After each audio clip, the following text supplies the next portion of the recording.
McAdam to preside. You may be seated.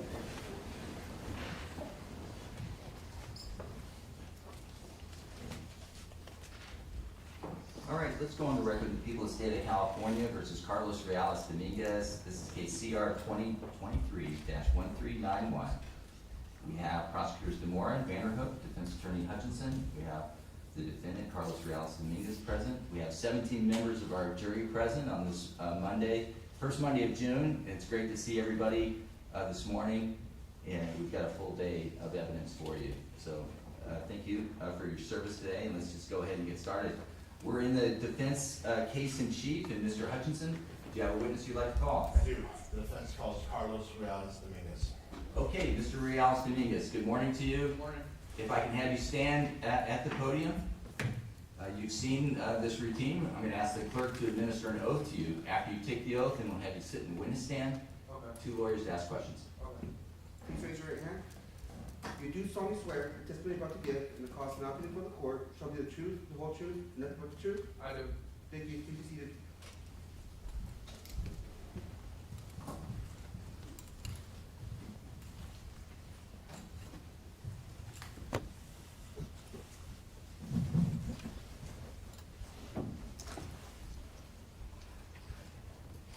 State your first and last name for the record and spell the vote. Carlos Reales Dominguez, Carlos Reales Dominguez. Okay, thank you. Mr. Hutchinson, direct exam. Good morning. Good morning. Mr. Reales Dominguez, how old are you? I'm 22 years old. What is your birthday? October 5th, 2002, Where were you born? in El Salvador. What is your father's name? Juan Carlos Reales Campos, And what is your mother's name? Carla Dominguez, Can you please spell your mother's first name? Karla. Do you have any siblings? Yes. How many siblings do you have? 2 siblings, What are their names? Dylan and Mia. When was Dylan born? He was born in March 18th, 2007. Mr. Hutchinson, can I ask you to slow the pace down a little bit? When was Mia born? She was born in December 29th, 2011. Were they born in El Salvador like you? No, Where were they born? in Oakland. Mr. Reales Dominguez, do you have a mental illness? Yes. What mental illness do you have? Schizophrenia. Do you take medication for your schizophrenia? Yes. What medication do you take? Cyprexa. And have you been taking medication every day since August of 2023? Yes. Since you started taking medication, have you missed any days? No. When do you take your medication? Every night. Mr. Reales Dominguez, was there a time when you did not believe that you had schizophrenia? Yes. Even after you started taking medication, was there a period of time when you did not believe you had schizophrenia? Yes. When did you begin to accept that you had schizophrenia? I think it was a little after I went to Atascadero, the state hospital. We're going to talk about that later, but I'd like to begin with your childhood in El Salvador. Do you have memories of living in El Salvador? Yes. What town did you live in? It was called Las Iletas. Do you have any memories of being with your father in El Salvador? No. Do you have any memories of being with your mother in El Salvador? No. Who do you remember taking care of you when you lived in El Salvador? It was mainly my grandmother, What is your grandmother's name? Emily Victoria. Where did you and your grandmother live? It was in a 1-story house, but I do remember it had a big backyard. Did anyone else live with you and your grandmother in that home? No, it was just us two. Did you have a grandfather you saw? Yeah. Where did he live? He lived like 10 minutes, a 10-minute walk away from the house that my grandmother had. And what was your grandfather's name? Alejandro. And what is your middle name? Alejandro. Are you named after your grandfather? Yes. Are Victoria and Alejandro, are they the parents of your mother or your father? Of my mother. When you lived in El Salvador, do you have any memories of being with your grandparents on your father's side? Just one time. What do you remember about that one time? I remember I went to go visit my grandmother, and that was about it. Did you have any family members your own age you would play with when you lived in El Salvador? Yes. Who? My cousin Sergio. How old was Sergio? He was a year older than me. Sir, can you describe your relationship with your grandmother, how you felt about her? Yeah. I really cared about her. She took care of me. I used to call her mom and dad. What do you mean you used to call her mom and dad? I mainly call her mom, but I remember sometimes calling her dad Would this be in English or Spanish? in Spanish. So what would you call her in Spanish? Mama or papa. Did you love your grandmother? Yes. Did you feel safe with your grandmother? Yes. Even though you referred to her as mama, were you aware that you had parents and that she was actually your grandmother? Yes. Did you know where your parents were? No. What did your grandmother do for a living? She taught middle school or high school, I think. When she would go to work, where would you go? I would either go with her or I would stay at home. If you stayed at home, who would watch you? She had a maid that helped around the house. What do you remember about the times your grandmother would take you to school with her? I remember just listening to her, watching her teach, and I have a memory of playing some drums. Playing drums? Yes. What do you remember about the drums? I remember they had a band, and I would sometimes go and just play the drums with them. Did you know how to play the drums, or did you just bang on them? No, I just banged on them.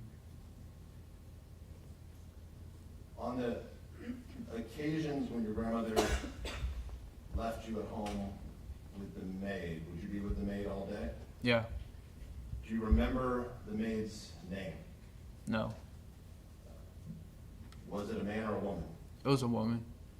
Was she younger than your grandmother, or was she older than your grandmother? She was younger than my grandmother.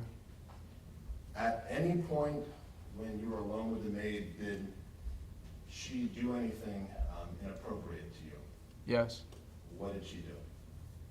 I remember she told me she had something to show me, and she took me into one of the rooms of the house, and she started getting undressed, and then she got me undressed, and then I just remember being on top of her. Was she completely naked? Yes. Were you completely naked? Yes. How many specific instances do you remember this happening? Just once. Do you believe it happened more than once? I think so. Why? Because there was this other time, it was nighttime, and I forgot what she told me. I don't remember what she specifically said, but I remember it triggered the memory of that incident to come back to my memory. Did, after the maid started doing this, did you like being left alone with her? No.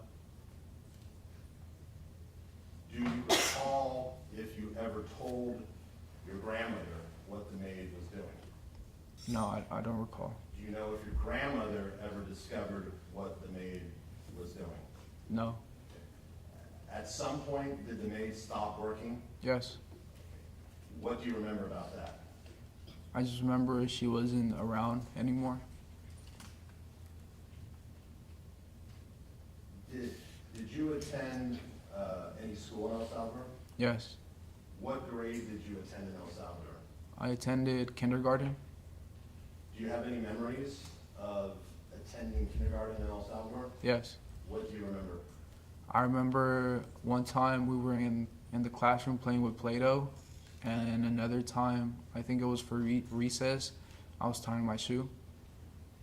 Beyond playing with Play-Doh and tying your shoe at recess, do you have any memories of kindergarten in El Salvador? No, If you remember the times when the maid did the inappropriate things with you, were you in kindergarten? Was that before kindergarten? Do you not remember? I don't remember. Mr. Dominguez, at some point, did you leave your grandma's home and get taken to the United States? Yes. What do you remember about that? I remember it was my grandmother and my grandfather there with me when an SUV came. I think it was a black SUV, and my grandmother, she gave me a piece of paper with my parents' phone number, and they put me in the back of the SUV. Did you know you were gonna, did anyone tell you prior to seeing this SUV that you were gonna be going someplace else? No,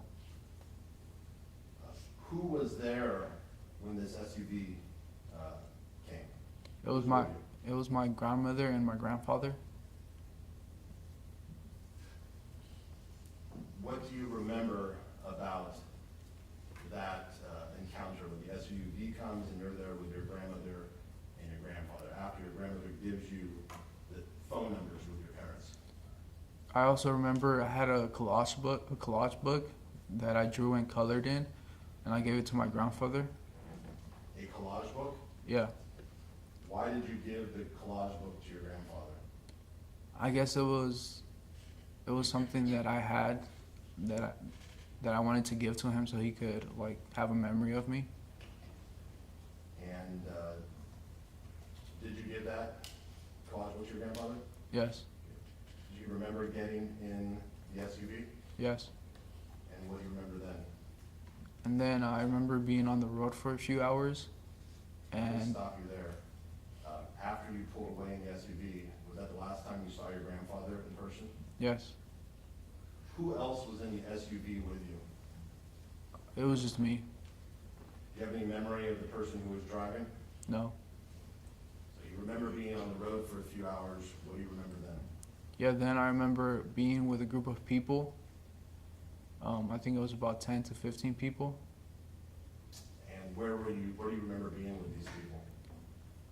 I remember crossing like a park, like it was a field with trees, and then crossing like a desert area. And I remember there was this hole that we had to jump over to get by one of the areas. What do you mean there was a hole? Like there was a hole in the ground that we had to jump to get to the other side. Do you recall there being any other children in this initial group of people you were with? No, Did you know any of the people you were with? no, Did you recognize any of them as a family friend that you'd seen before? no, At any point, do you remember going to a building? yes. What do you remember about the building? I remember it was like a warehouse where we were supposed to stay in for a few days, and there was bathrooms there. And I remember that's when I started crying because I asked one of the people if they knew where we were, and they said no. And I just went to the bathroom, and I remember crying. Did you know where you were? No. What's the next thing you remember? The next thing I remember is crossing a river. I remember. Tell me what you remember about, what specific you remember about crossing the river? I remember there was floaties, like black floaties, like lifesavers, but just bigger. And they put the woman on top, and they put me on top too. And then the men, they carried not carried, but they like pushed the floaties across the river Was this at night or during the day? at nighttime. At this point, did you know how to swim? No, Can you describe how you felt when you were crossing the river at night? yeah, I was scared to fall in the water because the water was, the streams were going pretty heavy. Was this a big river or a small river, or do you not remember? It looked like a big river. Did you know where you were? No. What's the next thing you remember? The next thing I remember is being in line with a group of people, and I was towards the end of the line, and that's when a truck like came in and started, and people, I think it was ICE, I think they started putting people in the back of the truck. At this age, did you know what ICE was? No. So what did you see? Describe the truck that you saw. I just saw lights flashing and people going in the back of the truck. What did you do? Since I was in the back, I was with a girl, and she told me in Spanish, "Wait here, I'm gonna go help them." And I remember I started crying, and midway, she came back to me and told me that we needed to hide, so we hid. What do you remember about this woman who told you to wait? All I remember is she was pregnant, and yeah, You remember that she was pregnant? yeah. How old was she? I think she was in her late 20s. So when the woman left, you said you started to cry? Yes, Why were you crying? because I didn't know what to do. I just seen everybody like started running like around the place, and I just didn't know what to do. What happened then? Then she came back and she told me that we needed to hide. And did you hide? Yes. Where did you hide? It was like behind a bush. What happened then? Then she asked me what I think we should do, and I told her I think we should turn ourselves in because I didn't know where we were, and she thought it was the best idea. So we went and walked to the truck that had all the people in it. So the two of you actually walked up to the truck? Yeah. What happened then? Then they put us in the back of the truck. And what do you remember next? Next, I remember being in a cell with iron bars with other people around me drinking a juice. When you were in the cell with iron bars, do you remember any other children with you? No.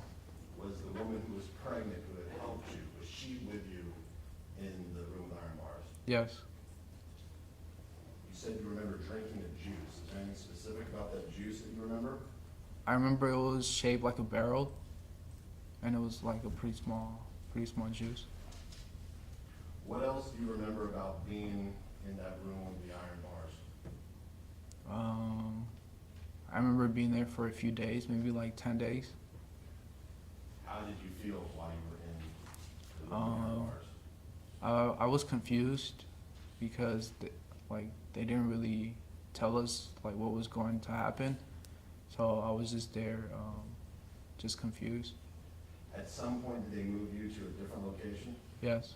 Where did you go? It looked like it was inside of the building. It was another cell but bigger with lights and seats.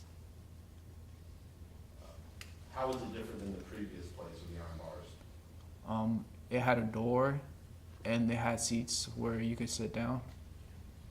And they also, I remember they fed us eggs. So you have a memory of eating eggs? Yeah.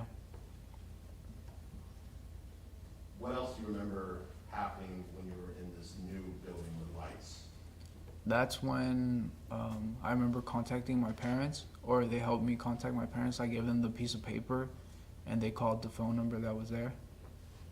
Did you speak with your mother? Yes. Do you have any memory of ever speaking to your mother on the telephone prior to this telephone conversation? No. Did you recognize the voice of the person you spoke with? Not at first. How did you know she was your mother? I just knew because it was the phone number that my grandmother gave me. Do you have any memory of talking to your father? No. So what do you remember after, back up, when you were in this new building, did the pregnant woman who had been watching over you, did she come or was she not there? She wasn't there anymore. Did you know anybody else in this new building? No. Were there any children that you recall in the new building? No. So after you had that telephone conversation with your mother, what do you remember? I remember I was on the phone for a while. I would cry and I would sleep there, because I would be sitting down talking to them in like a office, and I would just sleep there or cry myself to sleep. At some point, did you leave this new building and go someplace else? Yes. Do you have an estimate of how many days you're in this new building, or do you not know? Probably around like a month, maybe. After you left this, where did you go after the second building? Yeah, after, I think it was a foster home for immigrant kids. I don't recall where it was at, but I do remember there was more. There were kids, and Was this an actual house? yeah. Was it locked down, or was it just a regular house? No, it was a regular house. And were there other kids in this house? Yes. Were they Spanish-speaking kids like you? Yes. What do you remember about this house? All I remember is going to the beach, and one of the girls, she got stung by a jellyfish, and she went to the hospital, but she was able to come back that same night. Do you recall if you had your own bed in the house? I think I did. Beyond going to the beach and the girl getting stung by the jellyfish, what else do you remember about this house? I remember leaving because there was a Scooby-Doo van that I used to play with, and they let me keep it. I'm sorry, it was a Scooby-Doo van? Yeah, it was like a toy car with the Scooby-Doo characters. So when you left, you took the Scooby-Doo van with you? Yeah. Now, based on your memory, do you have a memory of who came and got you? Not what other people told you, but on your own memory. No. Do you remember leaving the home? Yeah. What do you remember after leaving it? I remember I was on a plane, and then I remember going to Oakland. Do you remember the first time you met your parents? Yes. What do you remember about that? I remember they were having a barbecue, and my uncle, he took me up to my dad, my mom, and one of my other uncles. And you said your uncle. What uncle are you referring to? My uncle Rodil. How is your uncle Rodil related to you? I think from my mom's side of the family. Is he your uncle or your mom's uncle, or I think my mom's uncle. no? You said you don't have a memory of who picked you up from the detention, but do you have a memory of who took you to the barbecue? Yeah, And who was that? it was my uncle Rodil. And as you grew up, did you come to know your uncle Rodil? Yeah, Okay. Does he live in the United States? yeah, Is he a U.S. citizen? yes. So how did you feel when your uncle introduces you to your mom and your dad? How did you feel at that moment? I felt confused, but also happy, because I didn't really know who they were, but I knew they were my parents. Did you recognize them? Not at first. Do you recall ever seeing photos of your parents when you were in El Salvador? My mom, yeah. Had you ever seen a photo of your dad? No, Did you trust them when you first met them? not at first, Why not? because I didn't know like who they really were. Did you find out that, was Dylan born already when you arrived in Oakland? Yes. Until that point, did you know that you had a little brother? No. What do you remember after meeting your parents, finding out you had a little brother? What do you remember next? Next, I remember being in my parents' room with my brother, me, my mom, and dad watching cartoons on TV. And what do you remember after that?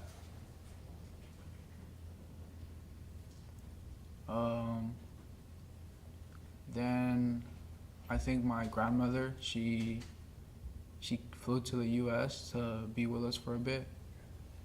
Do you have any specific memories of how you felt in the immediate week or 2 weeks after you arrived in Oakland? No. At some point, do you remember your grandmother being in Oakland with you? Yes. And is this your grandmother, Victoria? Yes. What do you remember about your grandmother being in Oakland? I remember I would sleep next to her Where would you sleep next to her? on the same bed.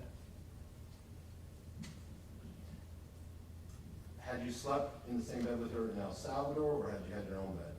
No, I slept with her in the same bed as well.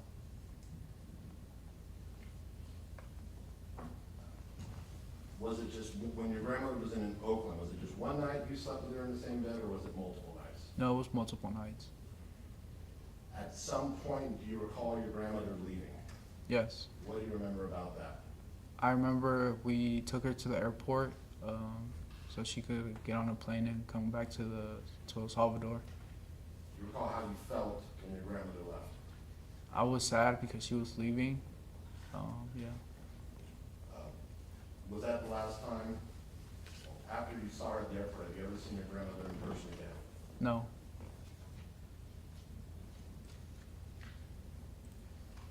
At some point after you arrived in Oakland, did you begin school? Yes.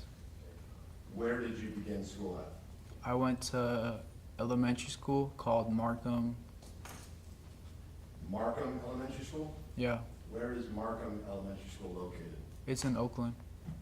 What grade did you first begin school in the United States? 2nd grade. Do you remember your teacher in 2nd grade? Yes. What was your teacher's name? Her name was Miss Guardado. When you began 2nd grade, did you speak any English? No. Had you studied any English when you were in El Salvador? No. Your 2nd grade class, do you remember whether it was taught in English, Spanish, or both? What do you remember about it? I think it was both. Do you remember any of the other kids in the class, whether they were English learners as well? If you remember. Not that I remember.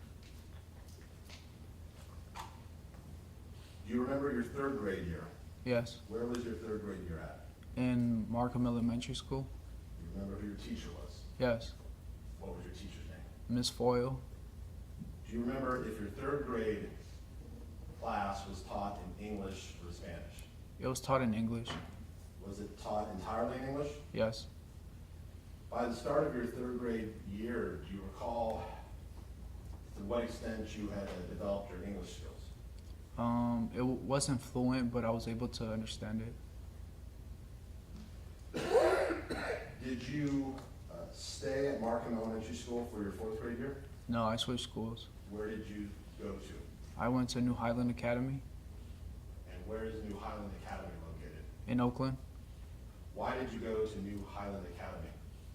because one of my friends, his name was Jesus, he decided to move to New Highland Academy, and my mom was friends with her mom, and she thought it was a good idea for me to move as well. And so did you move to New Highland? Yes. Do you remember your teacher in 4th grade? Yes. What was your teacher's name? Miss England Was that class taught in English or Spanish? in English. By 4th grade, do you remember how well you were speaking English? Yeah. What do you remember? I remember it was getting better. It was almost fluent because the teacher, she gave us a lot of homework, and the homework was to read books. So my English kept getting better. And I remember taking the SRI. It's a reading level quiz where it measures out your reading skills. And I remember doing pretty good in there. Do you remember getting any awards in 4th grade? Yes. What do you remember getting? I remember they would hold ceremonies for students who got good grades, and I remember being at the ceremonies. Do you remember getting awards? Yeah. How about 5th grade?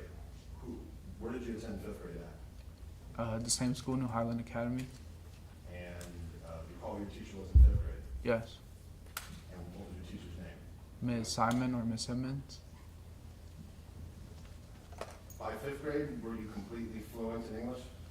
Yes. Do you remember how well you did academically once you were completely fluent in English? In elementary school. I think I did pretty well. I do remember getting some low scores, but most of my scores were pretty high. Did you enjoy elementary school? Yes. Why did you enjoy school? Because I like to learn and interact with kids, and that's where I was able to do that. Did you play any sports in elementary school? Yes. What sports did you play? I played flag football, soccer, and track. And were those teams at New Markham Academy or New Highland Academy? Yes. Of those three sports, what was your favorite? Flag football.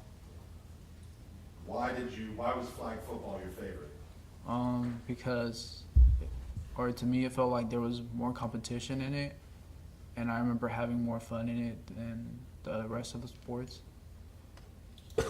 Before you came to the United States, have you ever heard of American football? No. Had you played soccer when you were in El Salvador? Yes. Had you ever played anything like American football? No. And so when you started playing football and soccer, why did you like football more than soccer? Because I was able to compete more, and I was able to create more friendships and bonds that would last. You said compete more. Were you better at football than you were at soccer? Yes. After fifth grade, did you attend middle school? Yes. What middle school did you attend? Elmhurst Community Prep And where is Elmhurst Community Prep? in Oakland, What grades was Elmhurst Community Prep? 6th through 8th. And did you attend all 3 years at that school? Yes. How did you do academically in middle school? I remember doing pretty well. I think I got all A's except my last 8th grade quarter, or marking period. I got a 1B in one of the classes. So your final quarter of 8th grade, you got an 8? Yeah. You remember what class that was? No, I don't. Did you play sports in middle school? Yes. What sports did you play? Flag football and soccer. While you were in middle school, did you have any responsibilities with respect to taking care of your younger brother? Yes. What responsibilities did you have? I had to sometimes take him to school and drop him off, or pick him up and take him home. How would you did you and your brother go to the same school? No, he went to the same elementary school, New Highland Academy, and I was in middle school. So when you would get out of middle school, what would you do in terms of picking up your brother? I would either have a bike with me, or I would take the bus, and I would go to my brother's school, and I would pick him up and take him home. How would you take him home if you had a bike? He would hop on the pegs on the back, or we would walk. And what years in middle school do you remember having to pick your brother up and take him home? I think it was 7th and 8th grade. Now, at this point, was Mia in school, or did she have a babysitter? I think she had a babysitter. After, we get to high school, but I want to ask you about your relationship with your family. How would you describe your relationship with your siblings? I'll say I was very close to them. Why were you very close to your siblings? Because we would spend most of the time together. What type of work did your parents do when you were in elementary school and middle school? My dad, he was a plumber, and my mom, she was a fast food restaurant worker. And do you remember what type of hours they worked? I remember my mom, she worked from the morning to like 3 or 4 in the afternoon, And my dad, I remember he left in the morning, like at 6:30, and didn't come home until nighttime. Can you describe your relationship with your parents? Again, focusing on elementary school and middle school. I'll say it was good, but it wasn't that good. Like I trusted them, but I didn't really talk to them or see them as often. Did they ever help you with school? No. Now, growing up, Carlos, did either of your parents ever give you a spanking? Yes. Who would give you a spanking? My dad. Did your mom even ever give you a spanking? No, I don't think so. But beyond the spanking, setting aside a spanking, did either of your parents ever do anything to you that you would consider physical abuse? No. Did you witness physical violence between your parents? Yes. What do you remember seeing? I remember one time, I heard my mom calling my name out, telling me to go help her. And when I went into the hallway, I seen her on the ground and my dad restraining her from getting up. How old were you about this time? I think I was around 10 years old. And what do you remember, where were you when you heard your mom? I was in my room with my brother. And what do you remember hearing? I remember hearing my mom calling out my name, telling me to go help her. And you said your dad was restraining her on the ground. What did you see? Yeah, I seen my dad on top of my mom, like holding her arms down or her shoulders down. And did your mom say anything when you got into the room? No, she was just like, help me. What did you do? I tried to push my dad off my mom, but he kind of just held me there with his arm. And what happened then? Then I just went to my room and started crying. Did your parents ever drink alcohol to the point that they would get drunk? Yes, Was that your mom, your dad, or both of them? both of them. What days were there certain days of the week where you would see your parents get drunk? Yeah, it would be mostly Friday and Saturday. And when they would drink, did you ever hear loud verbal arguments between them? Yes. What do you remember hearing? I remember just hearing yelling. I think usually my mom started it, and my dad kind of like started arguing with her too. Was this usually when they were drinking? Yeah. The incident where your father was restraining your mother and you tried to pull him out, do you remember if they were drinking that night or no? I think they were. Did they act differently when they were drinking? Yeah. How so? Sometimes it would depend. They would either be nicer or meaner. It just depended on the situation. Now, did you ever, other than the one incident where you tried to pull your dad off your mom, did you observe any other incidents of domestic violence, physical domestic violence between your parents? Yes. What do you remember seeing? I remember seeing my dad push my mom into the wall, and they made like a hole on the wall. What do you mean they made a hole in the wall? Like the wall kind of had like a crater that was from my dad pushing my mom into the wall. How old were you when you saw this incident where your dad pushed your mom into the wall? I think I was 11. What else do you remember seeing? That's about it. Were there other incidents? Not that I recall. Now, did you ever see your mom get physically violent with your dad? Yes. And what did you see? She would be drunk and she would just start arguing with my dad or just telling him like things. And you mentioned the verbal arguments, you said it was your mom who usually started them? Yes. Did you ever actually see your mom, though, initiate the physical violence with your father? Not the physical violence. Did you ever see your mom do anything other than verbal argument with your dad? No. How did it make you feel when you saw your parents, when you heard your parents arguing? Let me back up. How frequently were the verbal arguments, the bad ones?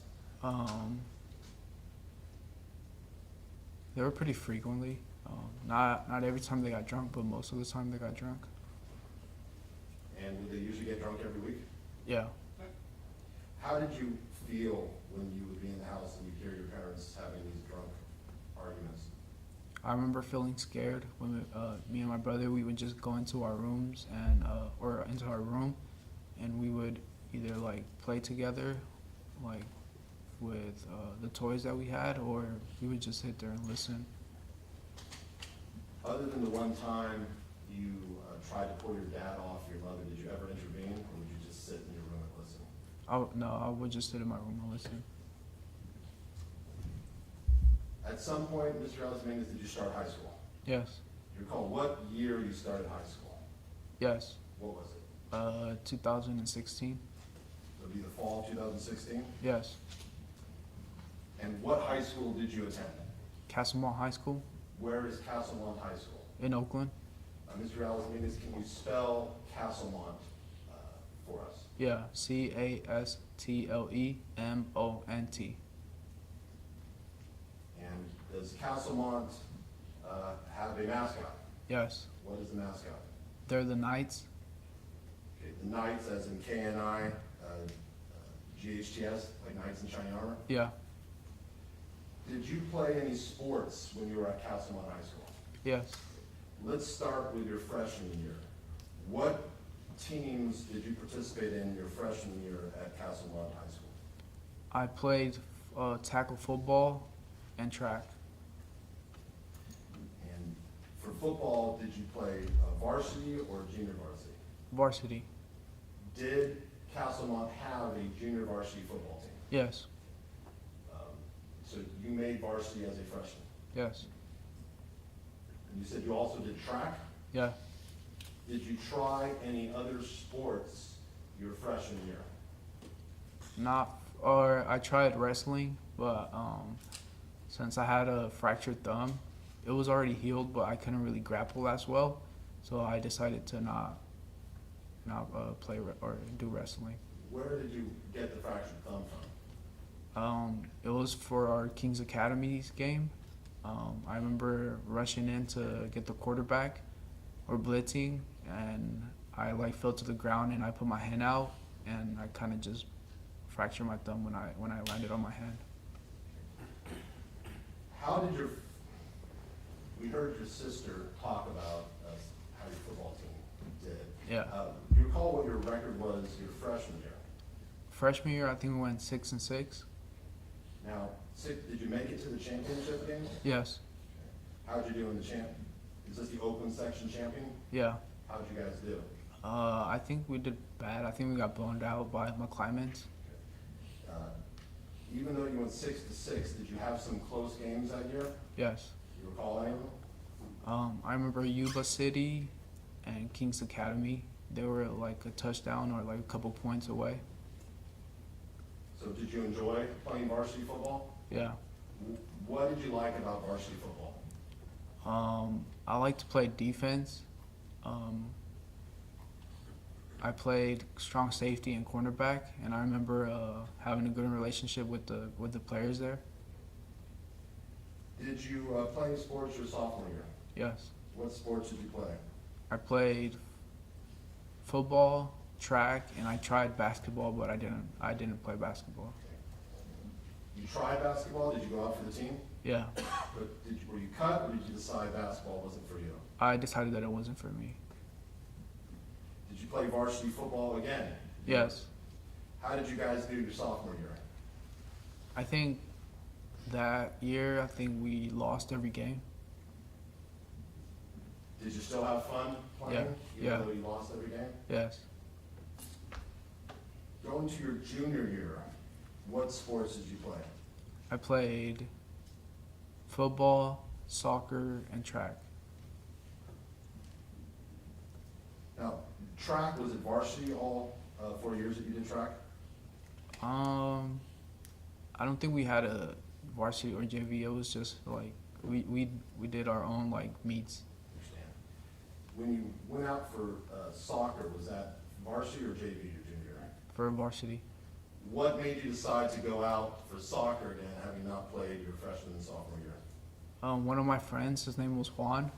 He played soccer, and I kind of got introduced to the team with him, and I bonded with them, and I was pretty good at soccer, so they let me play on the team. But what did you enjoy more, soccer or football? Football.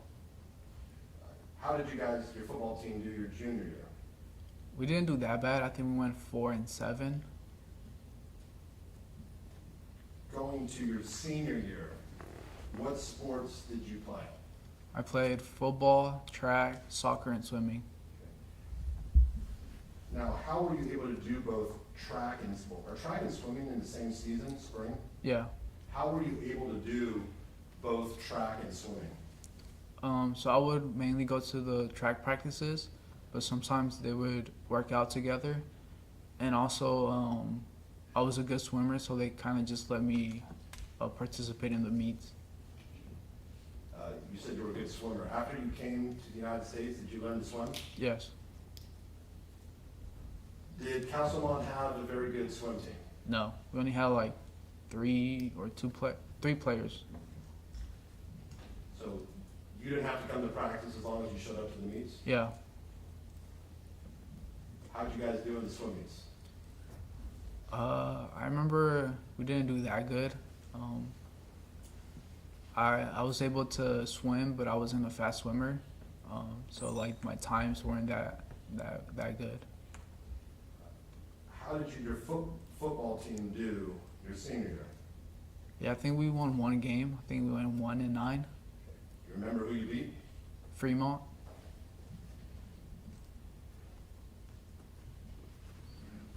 Did you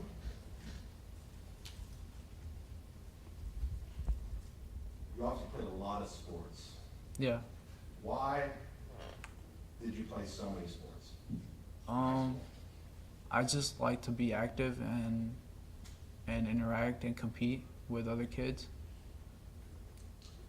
Did you, all 4 years of high school, did your parents ever come to any of your games? Just some of my football games. When were the football games held? What times and days would they be? They would be every Friday at 7 p.m. And how frequently would your parents come to your football games? I think they started coming to my games my junior and senior year. Do you recall them coming to any games your freshman or sophomore year? No.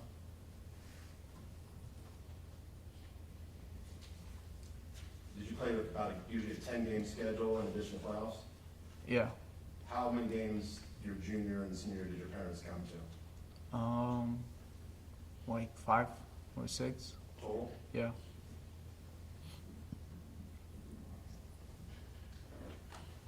Would your parents be working at 7 at night on Fridays?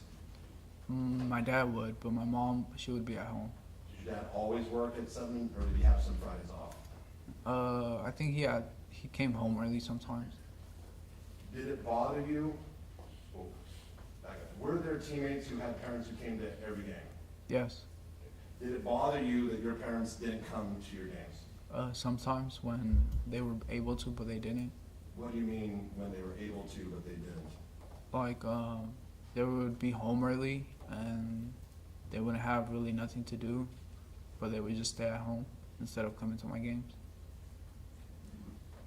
Did your parents ever come to any of your track, swimming, or soccer games? No.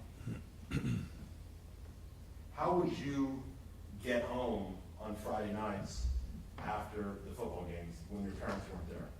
I would either ride the bus back, my friends' parents would take me, or one of the coaches would take me. So do you have memories of actually sitting on a bus, going home after a Friday night football game? Yes. Now,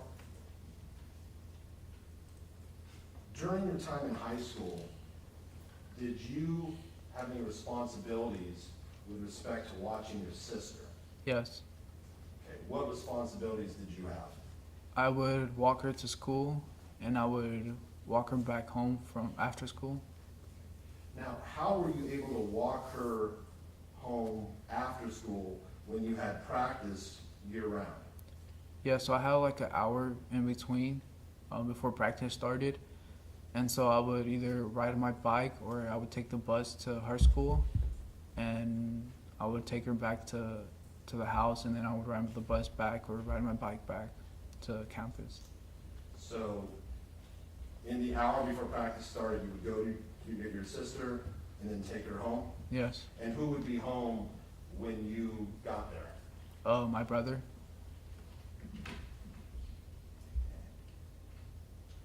And then you would leave to go back to practice? Yes. Which years of high school did this routine occur? In other words, did you have to do this freshman year, sophomore, junior, senior, or only some of these years? I think all my years from freshman to senior year.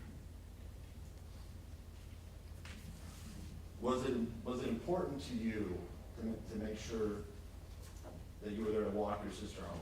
Yes. Why? Because she didn't have no one else to pick her up. So if I was to be late, she would just have to sit there and wait until someone picked her up. What type of area of Oakland did you live in? Was this an affluent area? Was it a lower income area? It was a lower income area.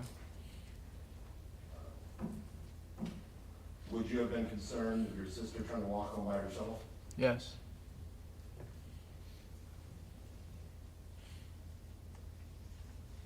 Now, in addition to playing sports and taking care of your sister, how did you do academically? I think I did pretty well. I think I got some 4.0s and some 3.8s. Yeah. Did you like high school? Yeah. Did you like your academic classes? Yeah. What did you like about them? I remember some of them were pretty fun. Like the teaching style that some of the teachers had, it kept us focused and engaged in the schoolwork. And when you said you got some 4.0s, you mean there were some quarters when you got all A's? Yes.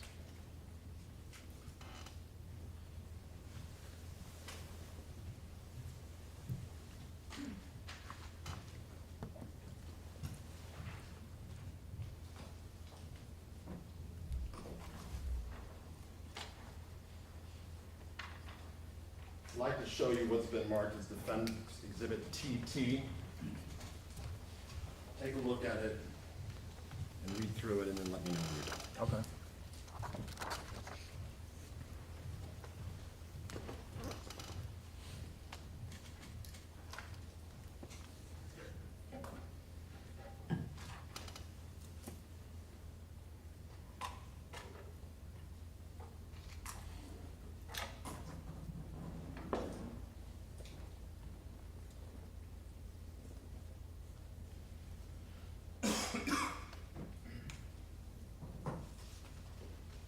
Okay.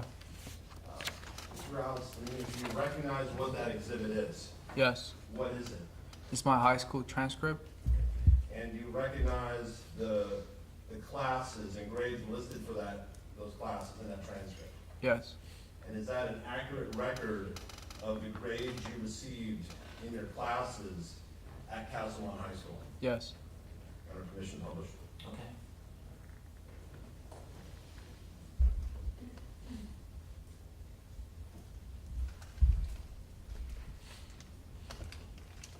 Mr. Rouse, I'm showing you, let me zoom in a little bit more here.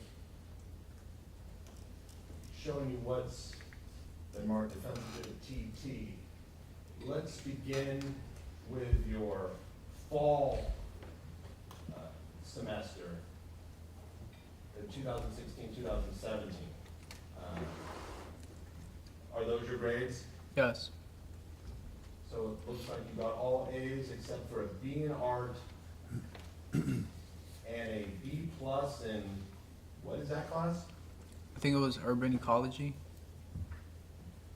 And then you got a B in advisory. What is advisory? I think it was like a class where we just focused on doing extra work for our other classes that we had work. It wasn't like an actual like class that we needed to do that we had homework in. So in middle school, you said you got all A's other than that one B. Yeah. Did you like it when you got all A's? Yes. Why did you like getting all A's? Because it was something that I knew if I did get all A's, that meant that I was doing good in school. Like to go into the spring of your ninth grade year. Do you see those grades up there? Yes. And in that quarter, well, what grades did you get in that quarter? I got all A's.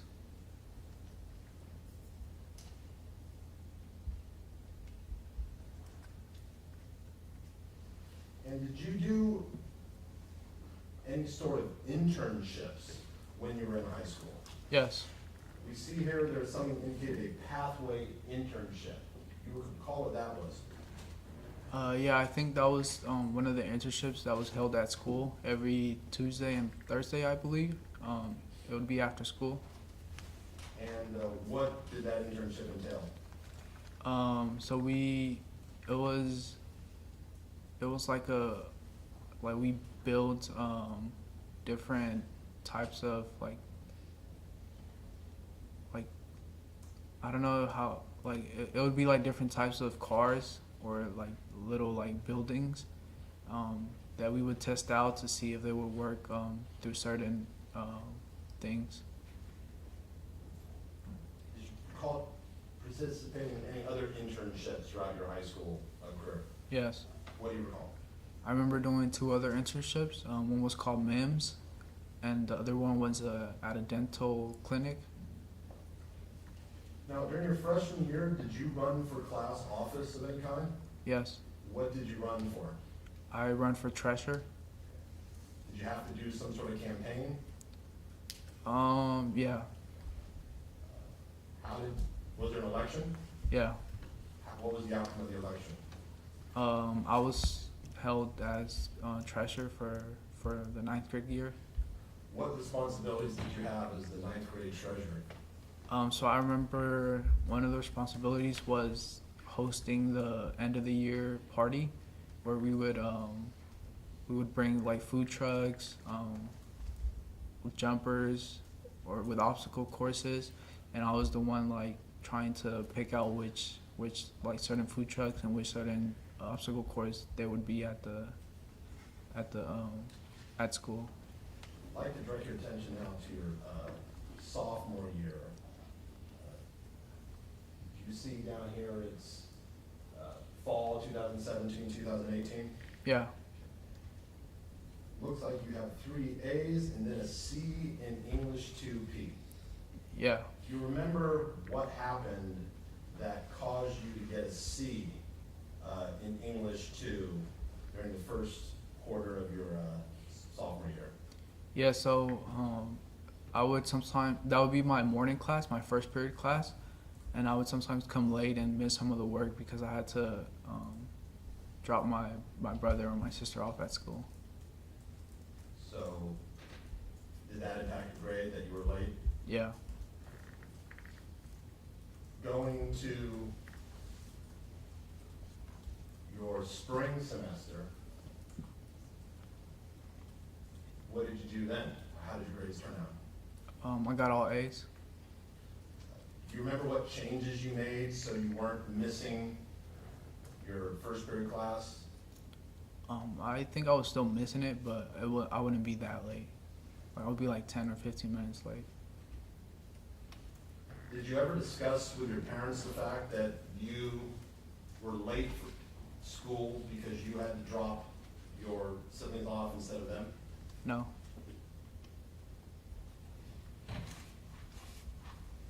What were home with your siblings, what responsibilities did you have when your parents were working? Yeah, we had to keep the house clean. So I would dust the couches, sweep, mop, clean the table, do the dishes, and I would also cook for my siblings, either eggs or quesadillas. Let's go to now fall of your junior year. Did you take a class at Lane College before the summer before your junior year? Yeah, it wasn't at the college, it was at school, but it was a college class. And is that the herb agroecology? Yeah, You got a B plus? yeah. How did you enjoy taking the college class? I remember it was pretty fun. And did you also continue to participate in the pathway internship program that summer before your junior year, if you recall? I don't remember it that junior year, just the year before then. Going to fall of your junior year, how did you do grade-wise? I got all A's except one B in English.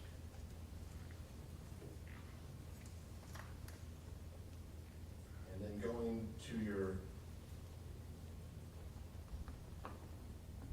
spring of your junior year, how did you do?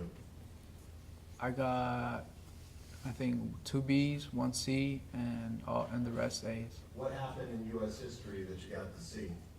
I remember, so our teacher, he got sick, and he couldn't teach no more. So we had substitute teachers, and I wouldn't really do the work. Why wouldn't you do the work?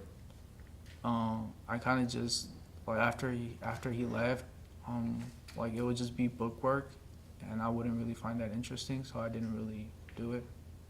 Was your history teacher, was this expected that he was gonna leave, or did he get ill and left unexpectedly? Yeah, he left unexpectedly. I'm going to your senior year, this would be the fall of your senior year. How did you do? I got 2 B's and all A's. And you were taking an AP statistics class? Yeah, What is an AP class? it's an honors class. It's usually harder than your regular classes. And if you pass an AP test, are you allowed to get college credit? Yeah. Now, turning to spring of your senior year, which is 2019 to 2020, it just says credit on all your classes. Yeah. What happened?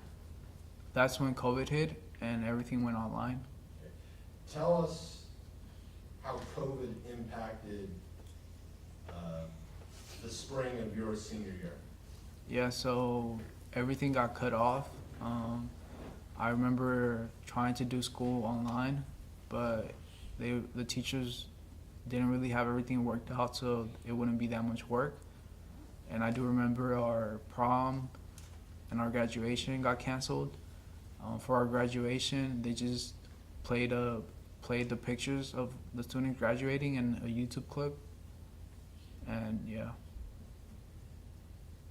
Now, in addition to doing your sports, watching your siblings, doing internships,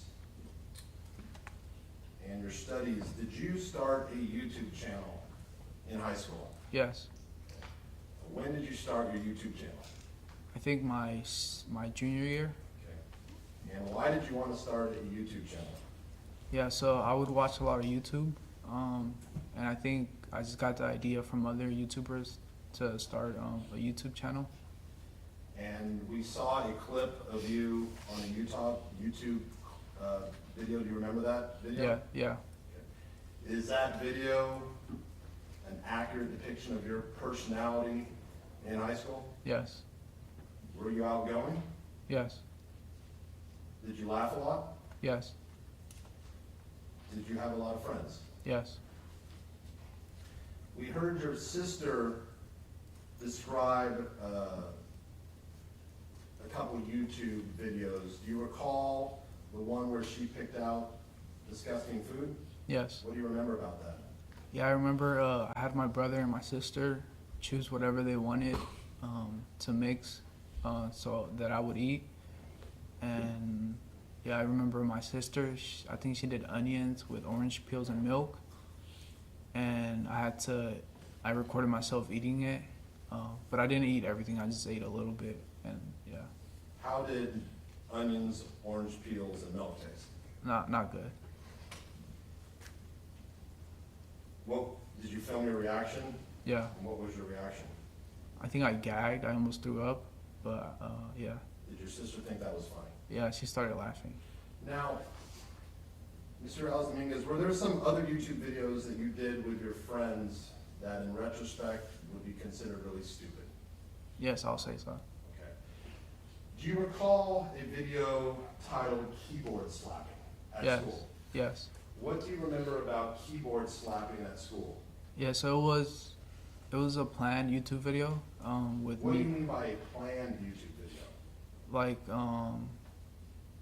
me and my friend Darius. We knew that we were gonna hit each other with keyboards, and we planned it out, like when to do it, where to do it, so we could try to like film it, but so it wouldn't look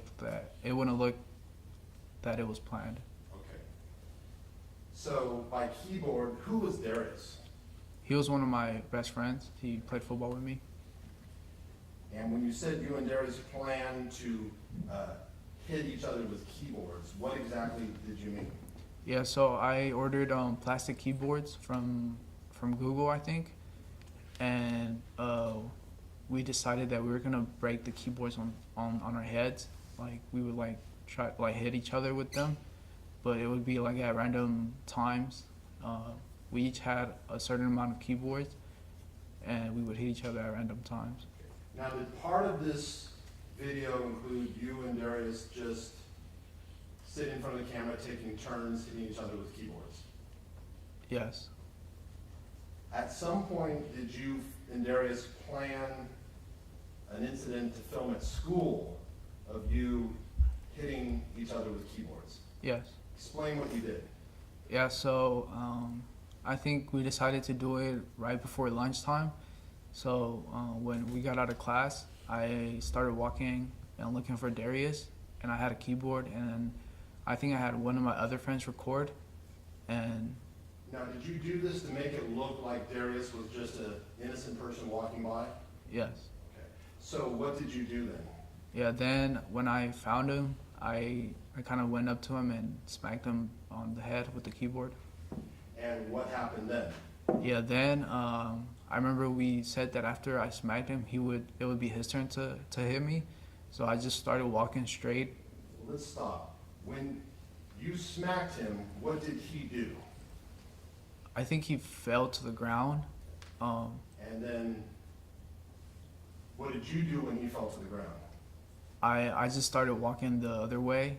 And then, did someone film Darius as he got up from the ground? Yes. And what was he, do you recall his facial expression in the video when he got up from the ground? I think he was smiling. I think he was laughing. And did Darius happen to have anything with him when he got up from the ground? Yes. What did he have with him? He had a keyboard. So what did Darius then do with that keyboard? Then he went outside to follow me, and he hit me on the head with the keyboard. So if later today with the district attorney is to show you a video clip of you hitting someone in the head with a keyboard, who will that person be that you are hitting with the keyboard? It would be Darius. Okay. And did Darius know that you were going to be hitting him with a keyboard? Yes. Did Darius plan for you to hit him in the head with a keyboard? Yes. And did Darius consent to you hitting him in the head with a keyboard? Yes.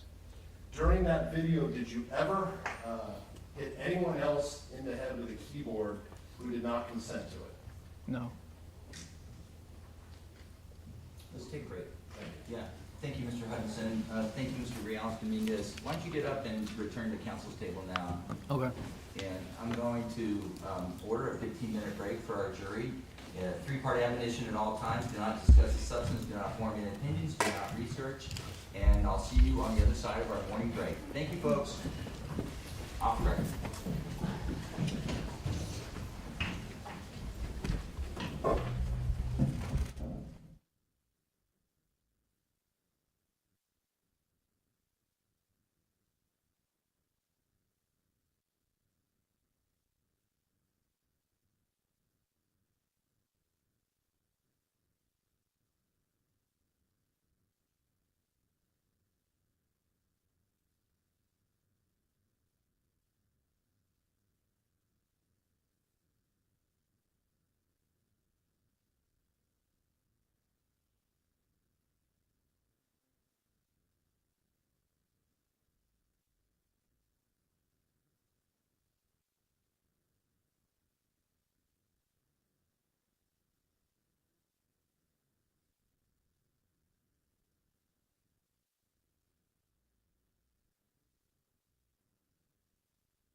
Ralph Dominguez if you'd retake the witness stand for us while we're getting situated.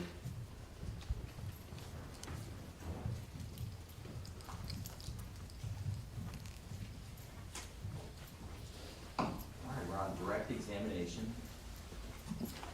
And Mr. Hutchinson, your witness. Mr. Dominguez, I want to go back to your football team very briefly. What positions did you play? I played cornerback and strong safety. So you were a defensive player. Yeah.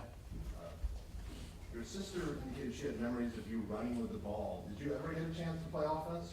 No, not offense. Did they put you in for offense at least one play during your 4 years? No, I don't think so. Did you want to play offense? Yeah. What did you want to play? Slot receiver. Despite not playing offense, were you ever chosen as the team captain? Yes. When did that occur? My senior year. How did you feel about being chosen the team captain? I felt pretty responsible because I was team captain. And I tried to keep all the players motivated to keep playing and try their best. Is it hard to keep people motivated through a 1-9 season? Yes. When did you, if you recall, when did you finally get that one win? I think that might have been our last game or second to last game. Mr. Dominguez, at what age did you become aware that you were undocumented? In other words, that you did not have any legal status in the United States? I think I was 13 or a little younger. Yeah.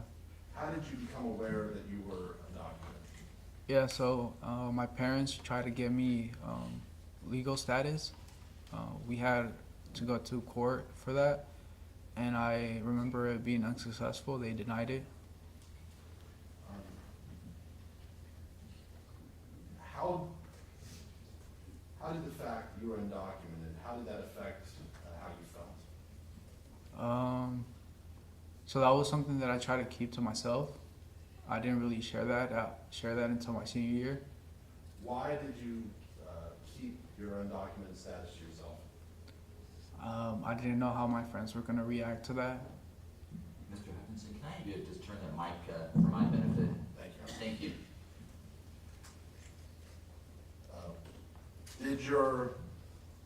Did you worry about the fact that you were undocumented? Yes. What did you worry about? I remember there was at a certain point where ICE was going around and knocking on doors around the neighborhood and like taking people to deport them.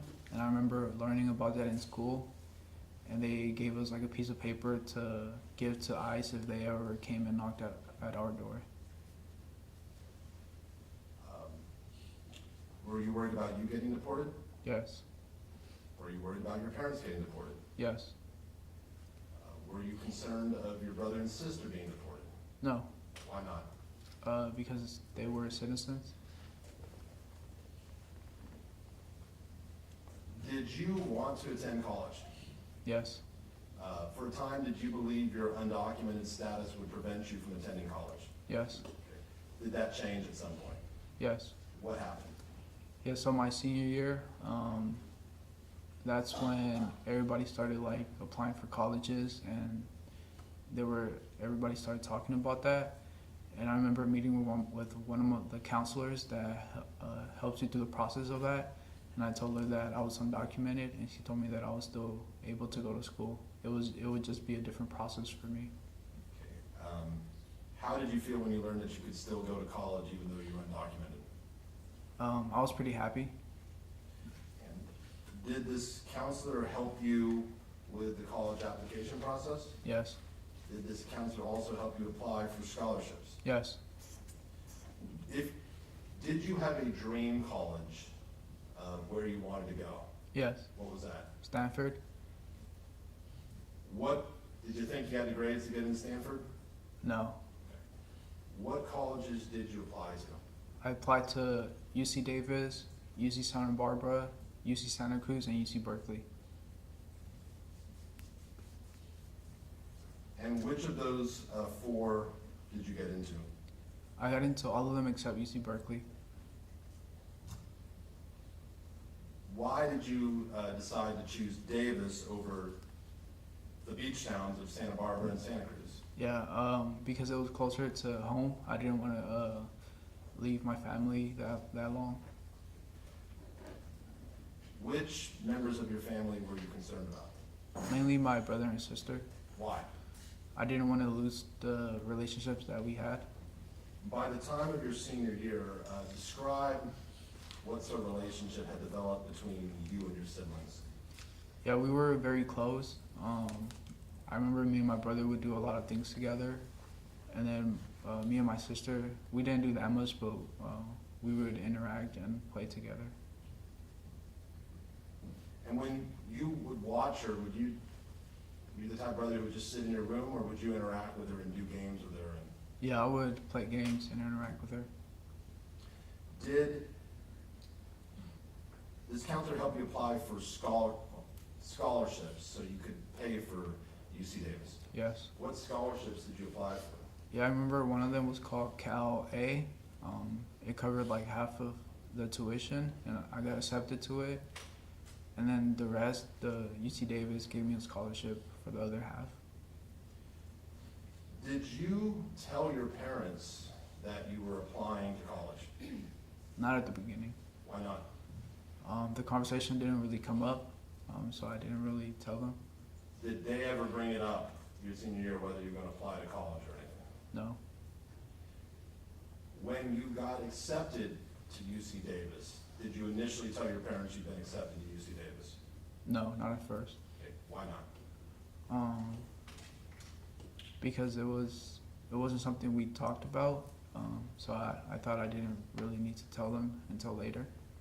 At what point did you actually tell your parents that you had been accepted to UC Davis? Yeah, I think it was right before we moved to Tracy. Do you recall when they moved to Tracy? Yeah, it was after my graduation, so I think summer of 2020. Did you ultimately tell them that you'd been accepted to UC Davis? Yes. How did they react when they found out you had been accepted to UC Davis and you were going to UC Davis? They were pretty happy.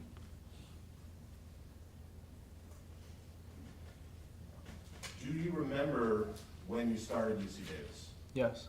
Do you remember going there for the first day? Yes.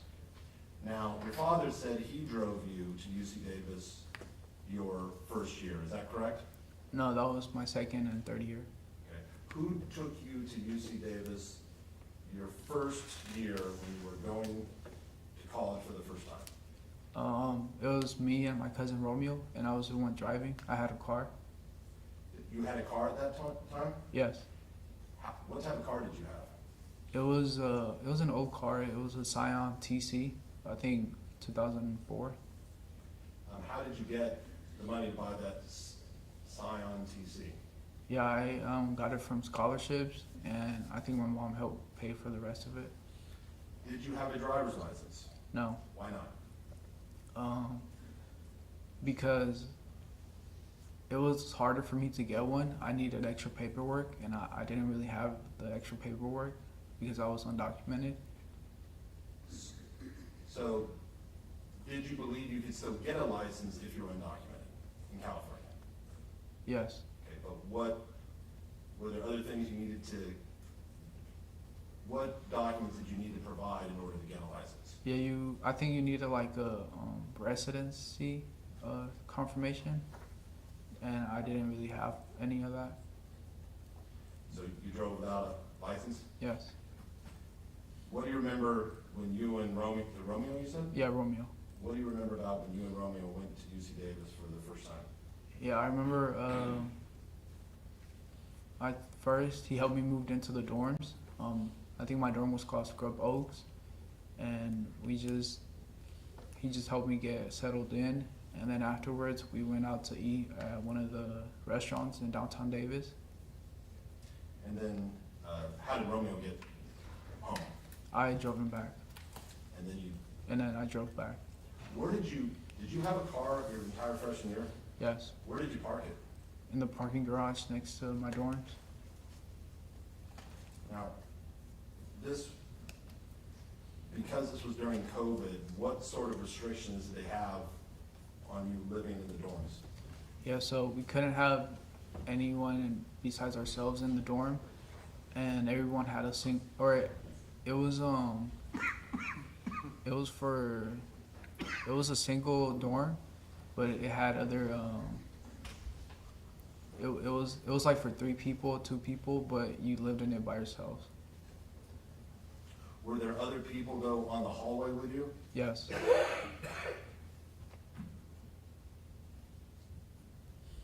Now, Mr. Dominguez, you said you had an outgoing personality in high school.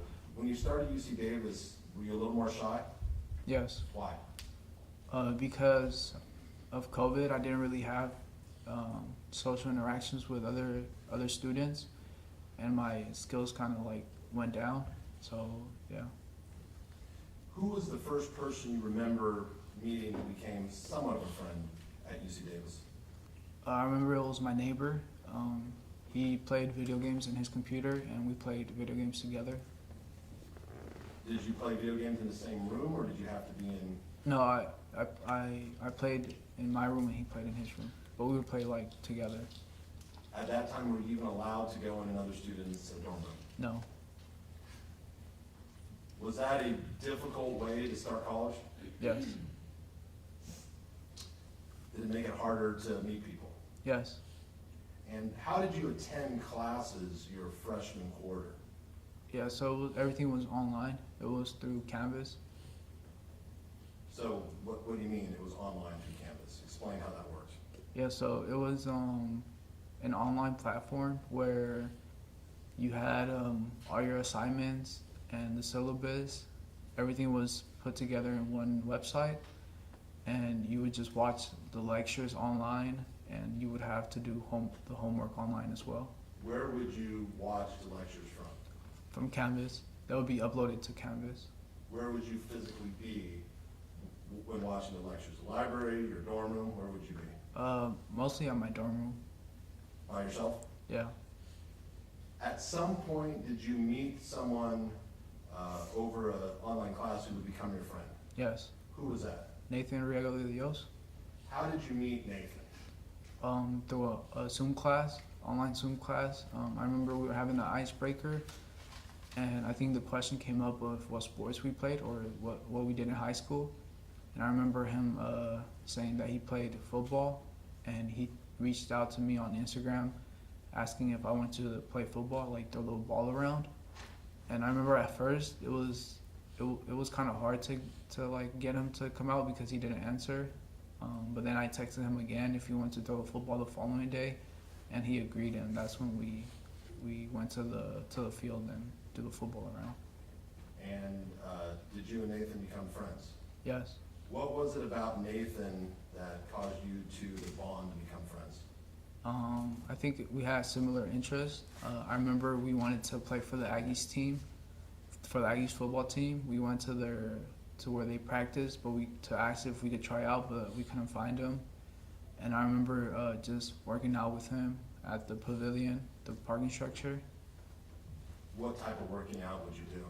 We would like run up the hill, do push-ups and core workouts, and jog.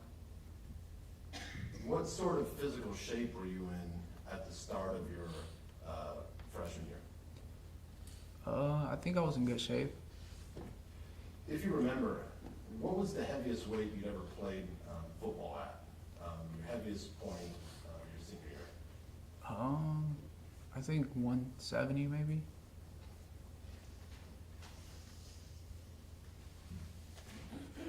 Through Nathan, did you meet other people who would become your friends? Yes. Who did you meet?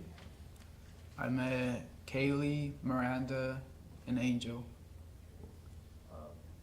You recall the first time you met, let's start with Miranda and Angel. Do you recall the first time you met them? Yeah. When did you meet them? It was at the Memorial Union.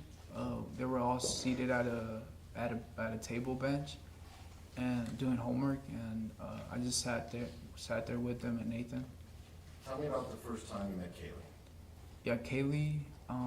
At first, she was off in the distance. I thought she was weird. At first, I thought she was weird because she was like interacting with a squirrel. She was like feeding it or talking to it. And when you saw Kaylee, is that the first time you met Miranda and at the Yeah. same time? Yeah. So they're at a table. Is Kaylee initially at the table? No. Where do you see her? She's like off in the distance, like a couple feet away from the table. And you said she's interacting with a squirrel? Yeah. What was she doing with the squirrel? I don't know if she was just talking to it or like feeding it. It was one of the two. And you thought that was weird at the time? Yeah, at the time, yeah. Okay. After you got to know Kaylee, did it seem weird to you? No, Why is that? because I learned what she wanted to do with her career, and then I thought it was like it made sense that what she was doing. What did she want to do with her career? She wanted to be a vet. Other than initially thinking it was weird that she was interacting with a squirrel, what did you think of Kaylee when you first saw her? I thought she was pretty and smart. Did you like her? Yeah. Did the two of you begin spending time together? Yes. What sort of things would you do? We would. At first, we would just do homework together. We would watch lectures together, even though we had like different classes. And then we started to hang out and watch shows, snack, yeah. Did you have any similarities that caused you to bond, in your opinion? Yes. What? We both had that drive for school. And then we were kind of into the same shows.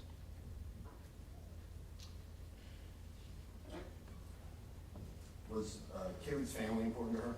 Yes. Were your siblings important to you? Yes. Did you communicate that to Kaylee? Yes.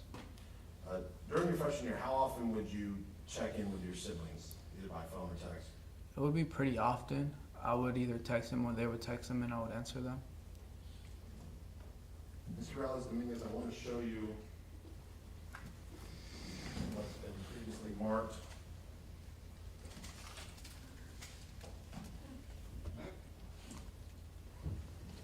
This is Defense Exhibit O, Photo 1.